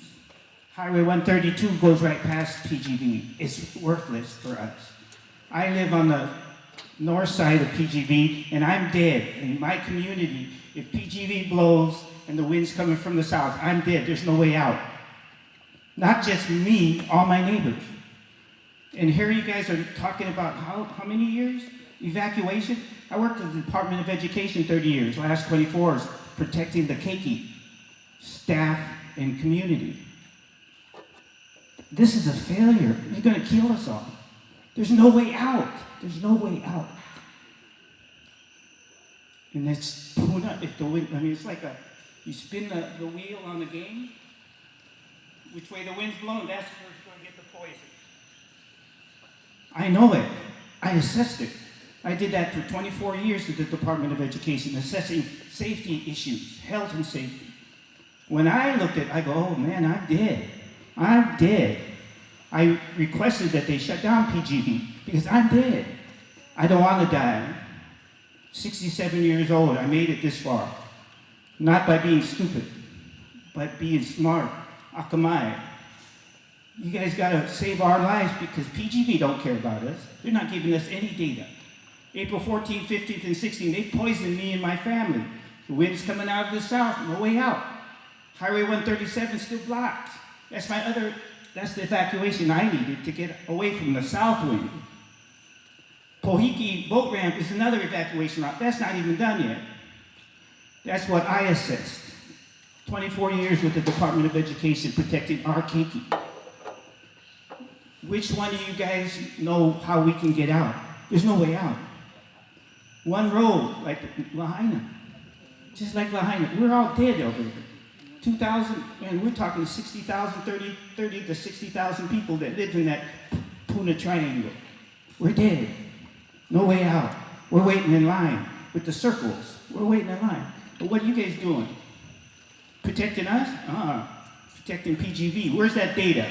We want that data now so we can evacuate right when we see it rising up. And then you look at the wind. You look at the wind. Which way is the wind blowing? I didn't hear any of you guys talk about the wind. That's where the poison's going.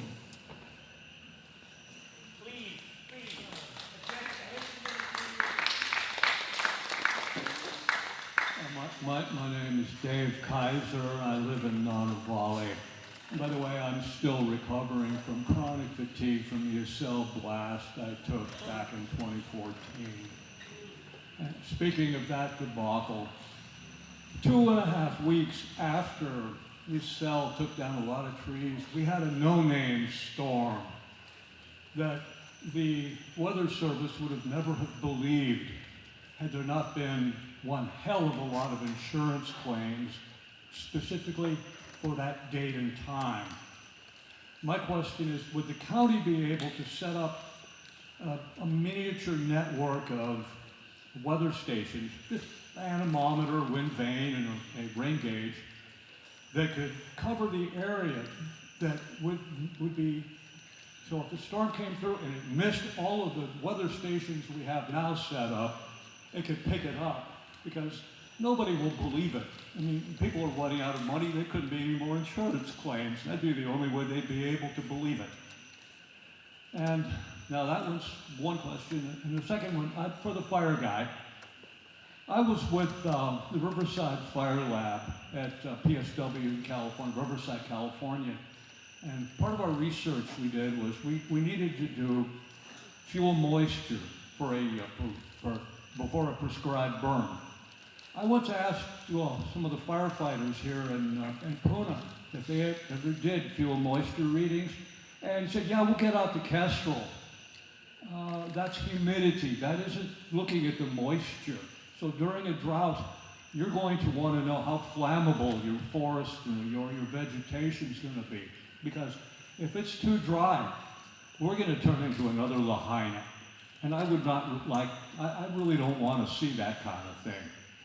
I had firefighting in the Navy. I had flight and hangar deck.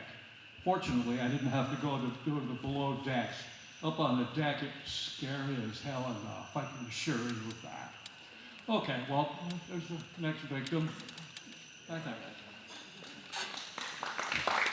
Thanks for your question. I'll kind of give you some information. As far as the weather, we do have Skywarn training through the CERT, and I think the Vibrant Hawai folks are interested in that. So we do have people in the community during events, weather events, that can report back to us what's going on. I was going to say we also work with the National Weather Service, and we do track basically conditions around the island. And Civil Defense is actually the one that usually takes the lead on that. There's a variety of sensors around the island that are tracking in real time, probably around like 40 or 50, from rainfall to wind speed, relative humidity, but also just, giving us a long-term idea of like how much rain has fallen in the region over a long period of time, so we can get an idea of like what kind of level of drought is available there.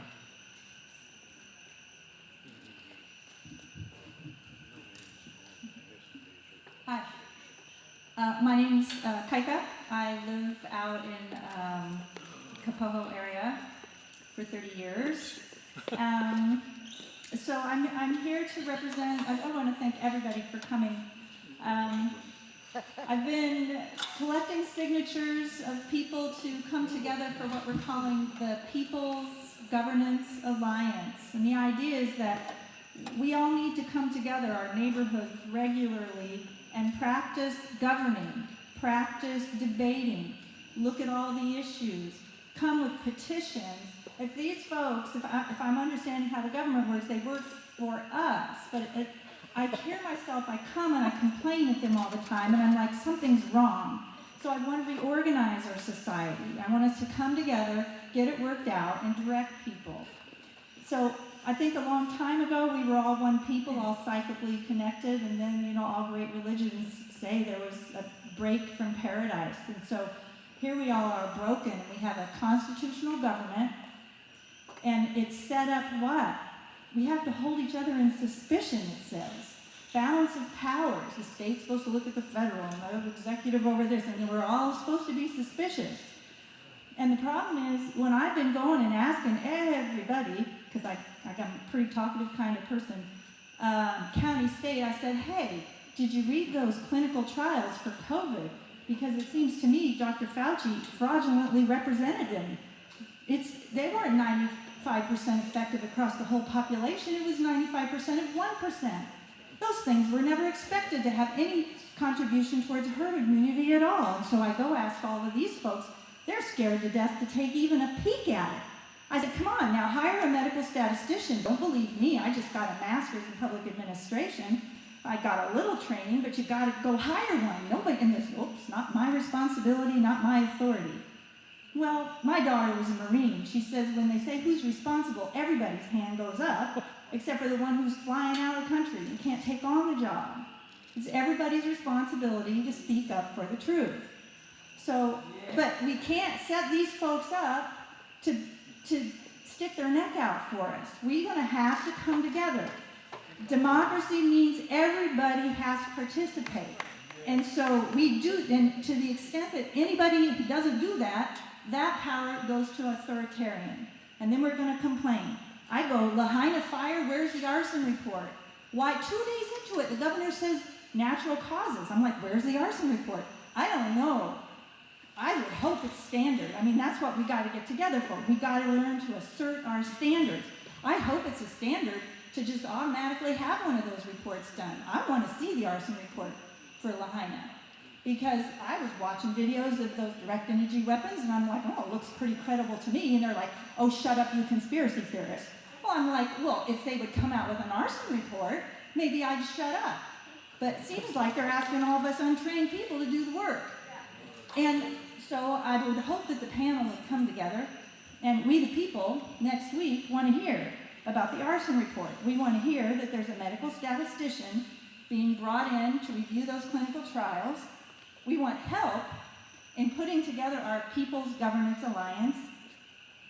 And I'm very concerned that about all these emergency powers that are going on, everything. Oh boy, I've never seen anybody. Josh Green's got that pen ready, and Ige, I don't know who signed them all, but there's so much emergency proclamating going on, like golly geez, no time for democracy.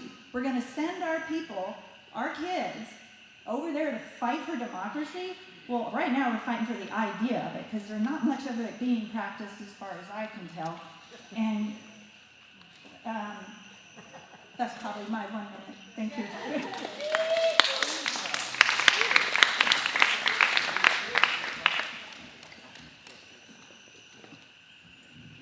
Aloha, and my name is Hanny Hedrick, and I'm a 25-year resident of Fern Forest, which is an Upper Puna substandard subdivision at the 20-mile mark.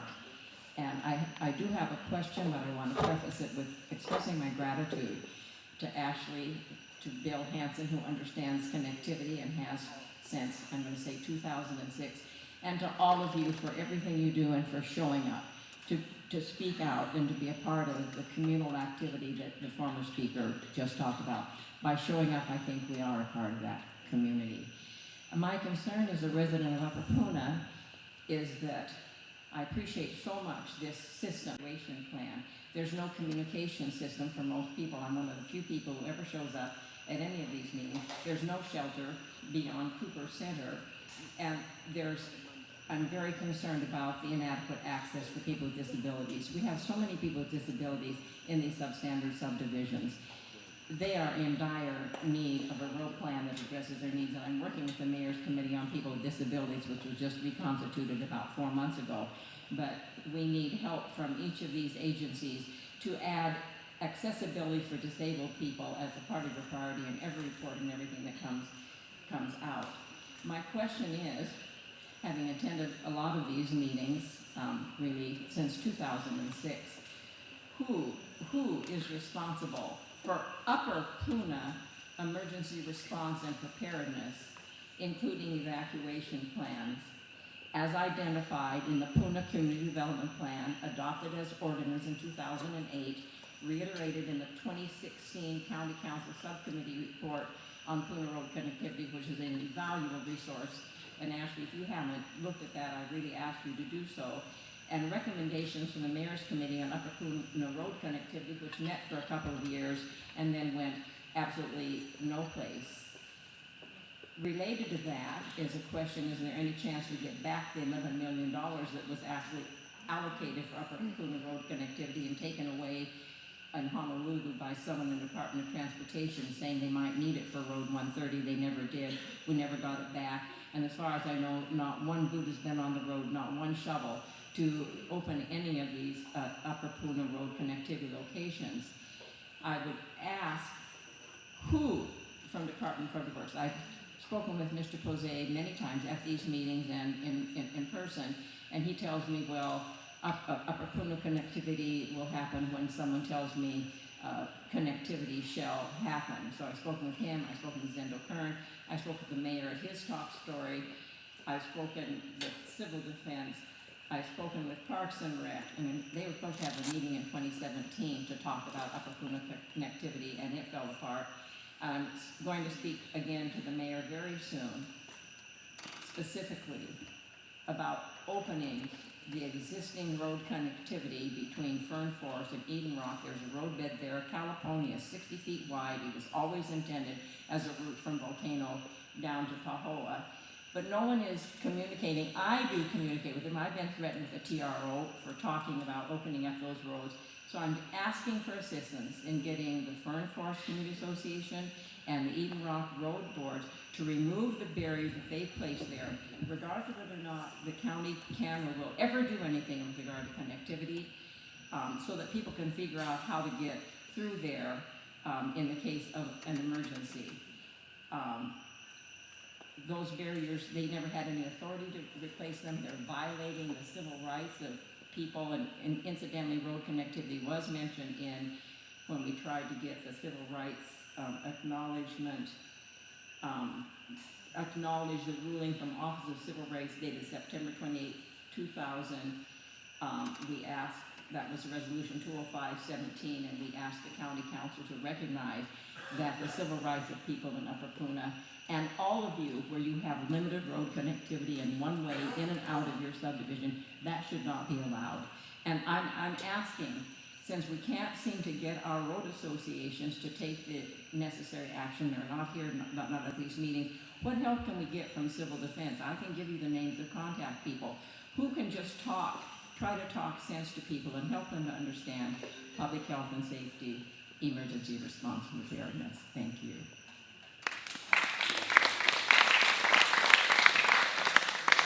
Thanks for your questions. And you're correct, civil defense, as far as emergency plans, we will work with communities to develop those, but we gotta have participation from the community. We won't make them for you guys, we'll work with you on it. And as far as the Eden Rock connection, I think the mayor did address that in one of his town hall meetings, that they know, I guess they're making headway on that they know, I guess now who the owner is, and they're going to be working with that person to try to get that right of way opened up. So that was the last I heard of that. Thank you. Hi, I'm Stephen. I live in Kalapana, CB Estates. Thanks for having this meeting. I have two questions I think will be under a minute. One is, I've read one brief article that a new hospital may be funded to come to Pahoa. Does anyone know if that's true? With an emergency room? Stephen, it's a private project. It's a private project, and it is going ahead? They need $80 million to build out. Oh, they still need 80 million. Okay, thank you. The other question is, I've read a couple times over the years that the audible tsunami warning system alarms are not always working. I read recently that 2 of those audible alarms are not working in Lower Puna. I think Kahana was one of those locations. Can somebody tell me anything about that? You're correct. They are mechanical devices. Some are old technology, so they fail. Critters get in them, they short. So just like anything else, we need to build redundancy in the system. So they're limited. You can maybe hear them half a mile away. Kahana area, I know the coastal area can get windy. You get crashing surf. People they mistakenly think they hear sirens. We've had to go chase down leaf blowers, car horns, and so forth. So it's not 100%. That's why you need redundancy. That's why you need those other things that I talked about. Subscribe to our Everbridge. Subscribe to the police's Nixle. Make sure you have, you've not turned off your emergency alerts on your phone. You got a car, listen to the radio. That's where the alerts will be. Communicate with your neighbors, communicate in your community so that you guys can support each other. But the state has gone through a phase where they weren't repairing sirens, but now they're actively coming out. So pretty much every couple weeks, the techs are on island. They got to come from Oahu. They've been repairing them. So, you know, hopefully they'll get the ones down in Puna. I think the one Kaimu is out. Kahana is out. Honiki is out. Leilani is out.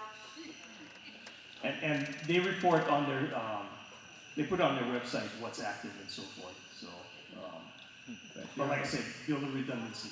Yeah, I'm appreciating knowing more about how to sign up for these text alerts, like you just said, Everbridge is one of them.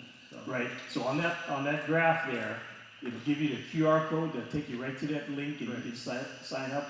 Or if you want to take a picture of the website, you can go to do it later. I'll go there. Thank you. Thank you.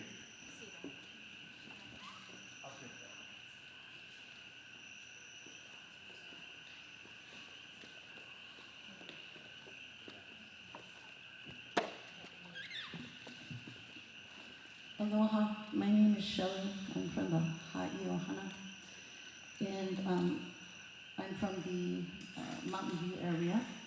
And I was informed that my basic 10-point things that we needed to make a comprehensive emergency response and evacuation plan for PGV was provided to the board. Basically, I'd like to start my questions now. So basically, first of all, to make preparedness for an emergency related to the Puna geothermal venture, PGV is required to give a current list of all chemicals to the EPA, Civil Defense, Fire Department, and Community Watch groups. When I was working for the county, we had to go ask them for MSDS reports and whatnot. They would not provide them to me. Basically, I'm working for the county, so they were not providing them to the county. And my basic question is for hazmat team and Civil Defense and everybody, has the Puna geothermal given you a current list of the chemicals so that you can know what you're responding to, being exposed to? Do you have enough hazmat equipment? So that's my first question, is about the list of chemicals. The second is having to do with worst case scenarios. So the EPA and a former worker of the head of Civil Defense and the UH were working on a report to do with worst case scenarios related to the Puna geothermal venture so that there could be a proper emergency response and plan. So basically, it was to do with the blowout event of 180 pounds per hour for 31 hours. The reportable quantity is 100 pounds of hydrogen sulfide in a 24-hour period. So the EPA stated that actually, because of the 1991 blowout amount, which is over a ton, Pahoa should have been evacuated up to 10 square miles. So I looked it up on my smartphone, and 10 square miles equals 6,400 acres. I believe it also includes Hawaiian homeland at Maku'u, reaching in all directions depending on which way the wind is blowing. So basically, when we did a former health survey, even though there was a gag order on the release of the information from the University of Texas, I was told the results, and it was 82% correlation of the health effects that would be expected at 180 pounds per hour for 31 hours. So my question to the board is, how are you going to do, is it even possible to do an evacuation drill, an emergency evacuation response plan for 6,400 acres, 10,000 square miles, and all the population therein, including Pahoa School and other places where formerly PGV said, just put them all in the band room. Well, what if the electricity goes out? There's no backup generator. There's basically no equipment, no proper evacuation plan for the schools, even that are located close to the PGV. So the DOH has these ring maps that we were working with when I used to meet with Puna Malama Pono Alliance at the Civil Defense office with Harry Kim, with a speeder box to the EPA. So they were very concerned that there was a lack of transparency, that they were not telling what the worst case scenarios are. So it's basically impossible to make an emergency response and evacuation plan without knowing the worst case scenarios. So in the EPA booklet, when they sent it to me before they put it up to the public, there was the worst case scenario pages, and PGV left them all blank. And basically, the reason for this is because of the criminal infraction levels. And by admitting to all the worst case scenarios at the Puna geothermal venture on-site and off-site, they would actually be admitting to criminal infractions. So my question number one was, have they given you a list of the current chemicals so that you can respond? Number two question is, how are you going to evacuate up to 10 square miles in a timely manner in a worst case scenario or other worst case scenarios?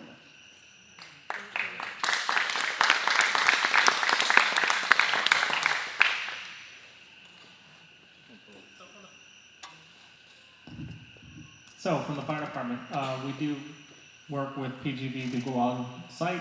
We have the pre-plans in terms of what kind of chemicals they have on site, what we would have to deal with in a response, and we do maintain a current plan for that. And usually our fire station is visiting at least once a year to have our personnel familiar with the site, know where things are, where the shut-offs are, and basically we do that with them or with schools, and try to do that with most major facilities or places on the island where dangerous things could occur. So yes, we are familiar with that, and I believe they also submit all their chemicals to the Tier 2 reports that are required. Okay, and then the evacuation up to 10 square miles, from each department, how would that be done? So one reason we've all come together is to share how we collaborate and communicate in the EOC. And, fire does this all the time. When they're dealing with fire, when they're dealing with toxic chemicals, in other instances, deadly toxic chemicals, we have ways to respond to that. Definitely, as Rocky said, you take into consideration how heavy the gases are, the topography, the wind direction, and all that has to play into any kind of evacuation that we're going to do. But it takes coordination. So as the captain said, police, the stations are doing the response. They give us the information. That's why we have the communication internally in the EOC. We communicate and work up those plans. Evacuation, you don't want to evacuate the unnecessary areas. It's going to cause too much chaos. So you limit to what you need to evacuate. So up to 10 square miles is what the EPA said you need to evacuate. And it depends on what the wind direction is, what areas are going to get impacted. And the wind direction can change at a moment's notice. We work with National Weather Service, and they'll tell us, the systems around here, right, like right now, where we have south winds, possible variable winds, this would be the worst situation. When we're under a trade regime, we know exactly where that plume is going to go. Is there a draft plan that the public could actually meet and comment on? It's just our general basic plans. That's not enough for us. So we're hoping more. And could I please just ask that you take a nice big map, put Pahoa geothermal right there, and draw a big circle of 10 square miles, 6,400 acres as your goal of the worst case scenario evacuation. And there's actually worse levels that Harry Kim knows about. Thank you. Thank you.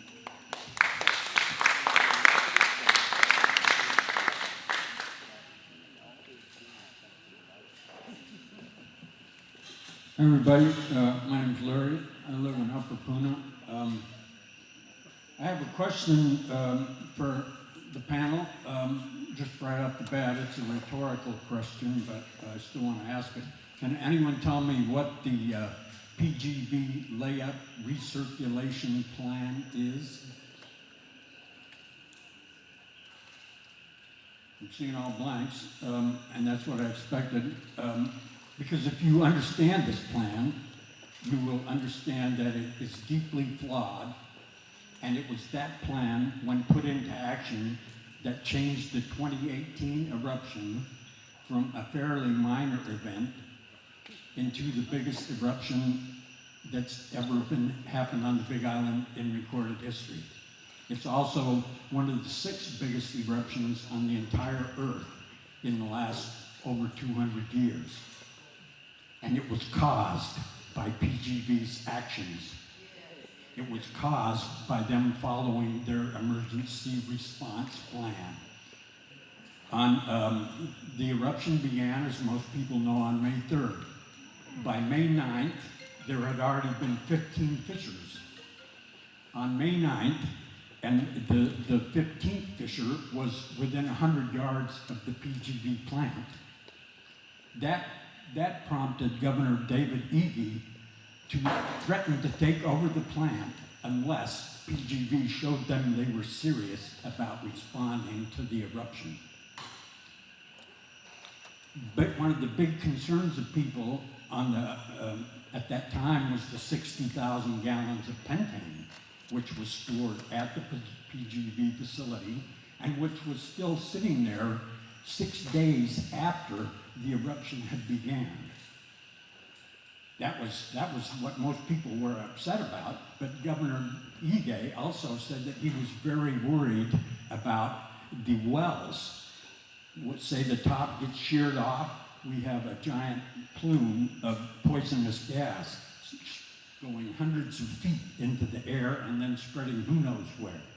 Anyway, on May 9th, all of a sudden, there were dozens of earthquakes directly beneath the PGV facility, directly beneath. It was at that time that they began injecting water according to their emergency plan. And what resulted was dozens of earthquakes and then fissure 17 going off, the most explosive fissure in the entire eruption. And that fissure has never been correctly studied because it is so anomalous. There were giant steam explosions. There were tons, pieces of rock already formed, thrown hundreds of yards into the air. That was not a natural event. That is exactly what you would expect from explosions of water blowing rocks out of the earth. And that began a tear in the earth, which systematically moved upwards until it reached Fissure 8 and drained all of Halimamau, obliterating Pahoa. It was billions of dollars of damage that resulted from their flawed emergency plan, which has not been changed to this day. There were many pious words spoken. Oh, this eruption is so well documented. We are going to learn so much. Nothing was learned because the main lesson was deliberately ignored and suppressed. And if this happens again, the same thing will happen again. What might have been a normal eruption will be turned into something that might literally cause a giant tsunami and wipe out Honolulu and other places. Who would even know? But for heaven's sakes, I beg you to look into the PGV layup / recirculation plan. It is a menace to the survival of this island.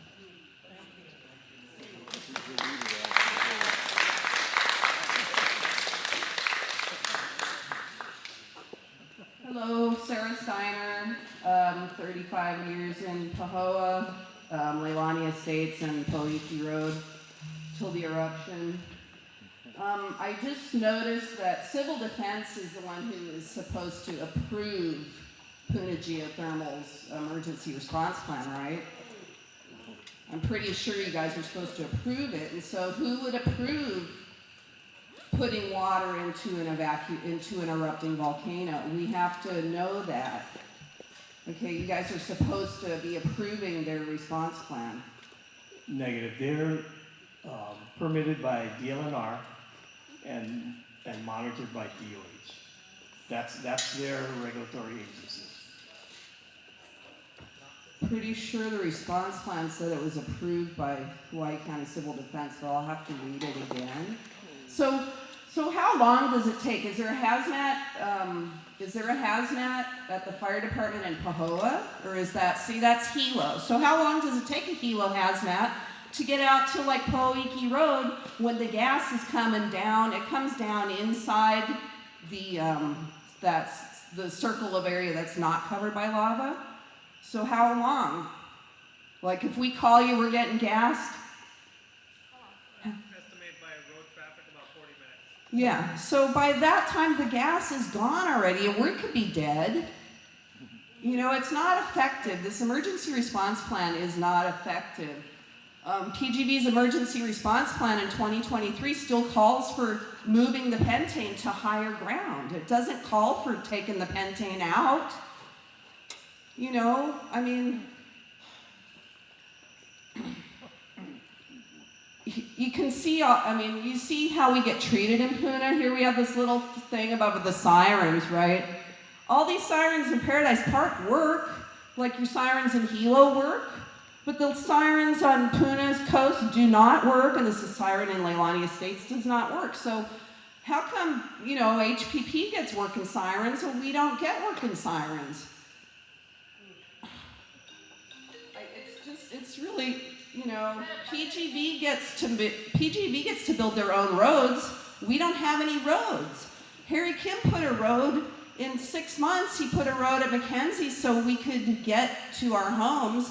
Why can't, you know, it's an emergency. Can't you declare an emergency that we can get some roads? Like they could just open Poiki Road really fast and then they could keep working on it. Or they could work from Poiki out to 137 so people could escape that way. It's like we don't rate out here, but yet PGV gets to, you know, bypass all their environmental, we don't get contested cases, we don't get to question anything they do. You guys are supposed to protect us, but you're protecting PGV. And so, you know, yeah, I'm gonna have to look it up, but I'm pretty sure that it says Civil Defense is the one who approves PGV's emergency response plan. Okay, Sarah, yeah, I'll take a look at it as well, Okay. to confirm. All right. And then answer a couple of your questions. The sirens are state emergency management. It's under their management, their maintenance, and so, like I said earlier, they reactivated their resources to repair, and so they come down every couple of weeks and they repair a few sirens. We got to make sure that they are aware that those sirens are out. Well, right, and also you guys, I mean, when I looked in your emergency response plan after the lava flow, it still shows like you guys hadn't updated one since 2016. So I don't know if Hawaiʻi County has an updated emergency response plan, or if that's just the hazard mitigation thing that you use now, but it doesn't mention there's a geothermal plant. It doesn't mention that they, you know, move 5 million gallons a day, and what happens after 30 years of just like putting 5 million gallons a day in the water under there where we got hot lava and stuff, you know, the whole island is sinking in to the ocean, the south flank of Kilauea. It's just not responsible to allow a destabilizing operation there, and civil defense should be protecting us and not you know, the corporations. Right, like you said, they come under the state. Right. And so it's those DLNR and DOH. Right, and the DOH hydrogen sulfide monitors that are upwind and uphill. I mean, they're never going to pick up the gas because the wind doesn't blow that way. And so, you know, it's really set up to not protect us. We don't appreciate it. Right, and Ashley explained already that we are in discussion for additional monitoring, so. Right, we wanted to have a meeting about PGV, but we didn't. We got a meeting about the whole island's emergency response plan. So we still have big problems about PGV that we gotta have meetings about. With like the science observatory, they don't have any monitors. There's no air monitors anymore, they're all broken. You know, everything's broken out here, and we don't get money because you guys take our emergency money. We got a lava zone 1 and 2. It's our emergency, but we can't spend the money on us. You get to spend it in lava zones 3. So it really does not feel good to what's happening out here. You know, yeah, it does. Sorry.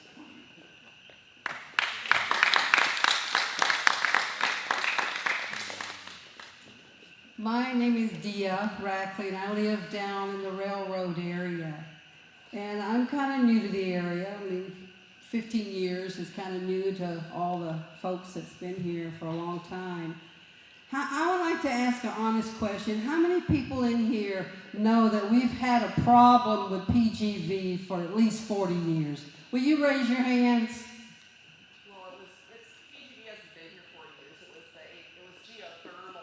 Geothermal, that we've had a problem. And you guys are all going to sit there and pretend that you haven't heard that we've had problems geothermal down in Puna? You're not going to raise your hands? So this is all new information for everybody sitting over there? You know, I came with this problem because I got gassed April 14th, 15th, and 16th. Okay? There's constantly releasing and cleaning out the wells. Okay, my family, 5 of us, are throwing up. Okay, it's snot running out of our noses. We can't breathe. This was just in April.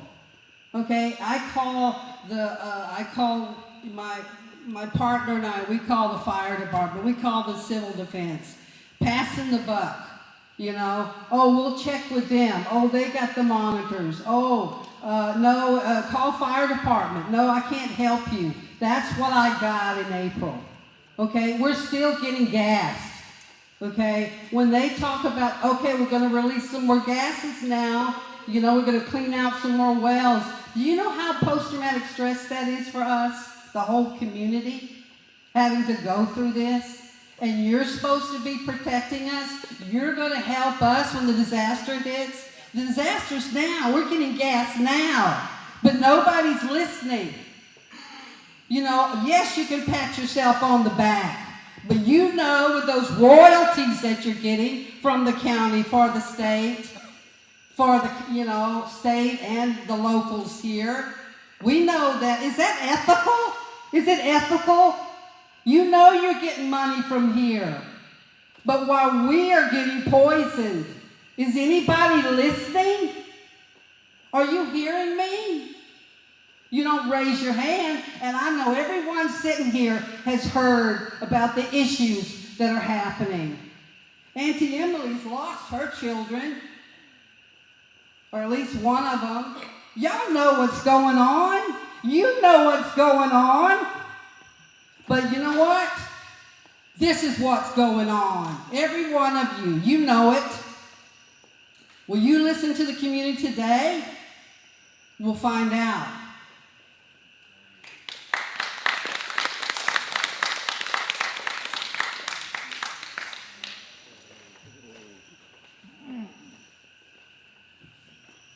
My name is Emily Naiole, and I've been here for 67 years because I was born right here by the swimming pool.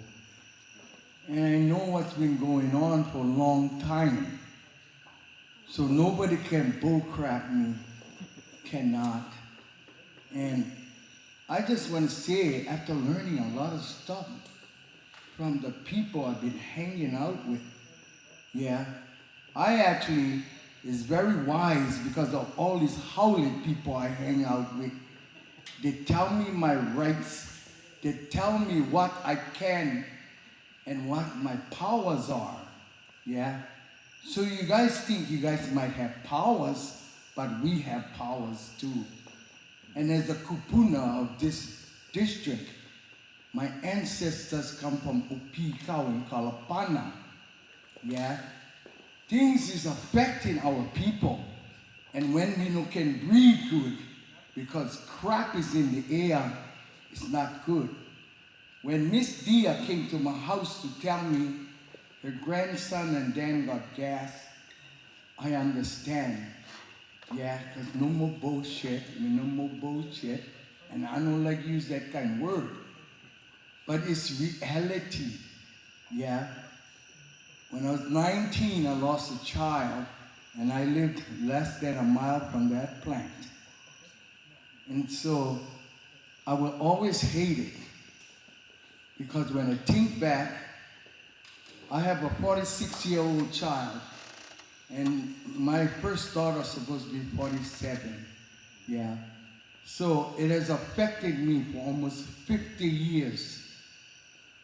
And I look at everybody might think they're up here, they this, they that, they get powers, but you know what? I don't think so. You guys just regular people. You just regular people. Gotta listen. Ho'olohe ka pepe ao.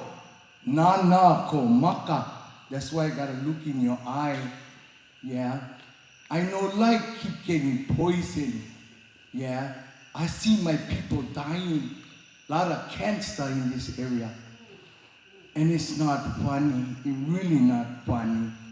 Yeah, Ashley, you little girl. Yeah. And I know the brothers look at Auntie. I'm a warrior because I got to stand up for my people. And I've been doing them all my life. Yeah.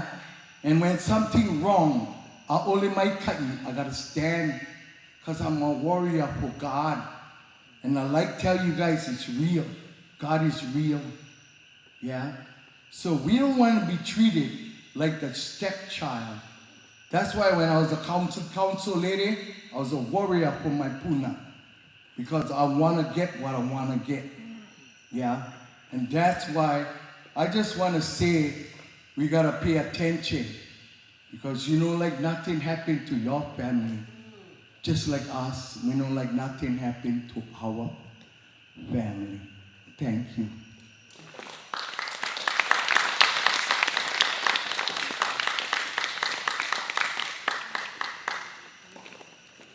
Auntie, I'm sorry about your daughter. And I miss the Pahoa tide pools. And I remember the days when the only stoplight going out to Puna was at Hawaiʻi County, and people didn't beat their horns, and things are changing. Aloha, by way of introduction, my name is Stephanie Bath, and I'm a resident of Kurdistan for 42 plus years.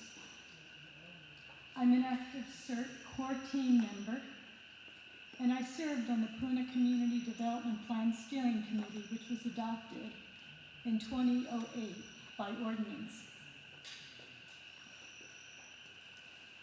While I was serving on the steering committee, I was the lead over the theme of transportation, so I understand about roads. In 2012 and 2013, if I got it right, it was a while ago, I was the team lead in the mapping room at the Puna Regional Emergency Health Fairs, where we had the community come together and determine where the connectivity locations would be through subdivisions. I want to thank Bill Hansen specifically because he helped make that happen. At the start of this gathering, to paraphrase Talmadge, he highlighted the need for us to identify our vulnerabilities and develop plans to deal with those. I hope I got it right.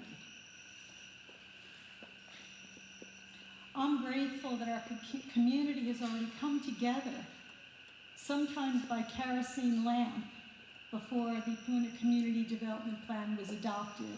We worked with Plan Pacific and John Whalen, and he was very impressed. He could not believe how our community came together and sacrificed our resources to develop a plan, which was adopted by ordinance in 2008. There is an implementation chart at the end of that document that identifies the different agencies and their role in the implementation of our plan. Speaking about all this, in the healthcare community, we refer to this as preventative maintenance, doing things that can prevent things. That being said, I want to kind of, it's late and I'm tired anyway, but I want you guys to think about what steps each of you are doing in your agencies to implement the Puna Community Development Plan, which was adopted by ordinance in 2008. We spoke about connectivity locations and road redundancy way before Lahaina, way before the brother that was up here talking about him only having one way in and one way out since the 2018 event. Fern Acres has been dealing with that for decades. So I just want you to, you don't have to answer tonight, but I want you to think about this and get together and bring it to the table and look at that plan and see what the community has already given to you, and if you can do your part. I'm really impressed with what the mayor's doing in all of the agencies and how they're overlaying.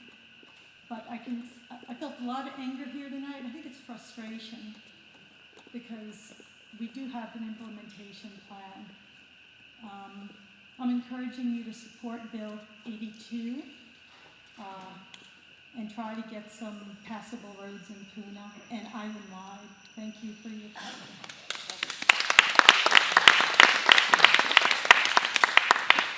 Thank you all for being here. Mahalo again to Hawaiʻi Tracker for live streaming our events. We will send a recording out to everybody that has attended and registered for the events. Thank you again for being here. Mahalo nui to our panelists for sharing and all of your hard work and supporting our community. Have a good evening. Take care.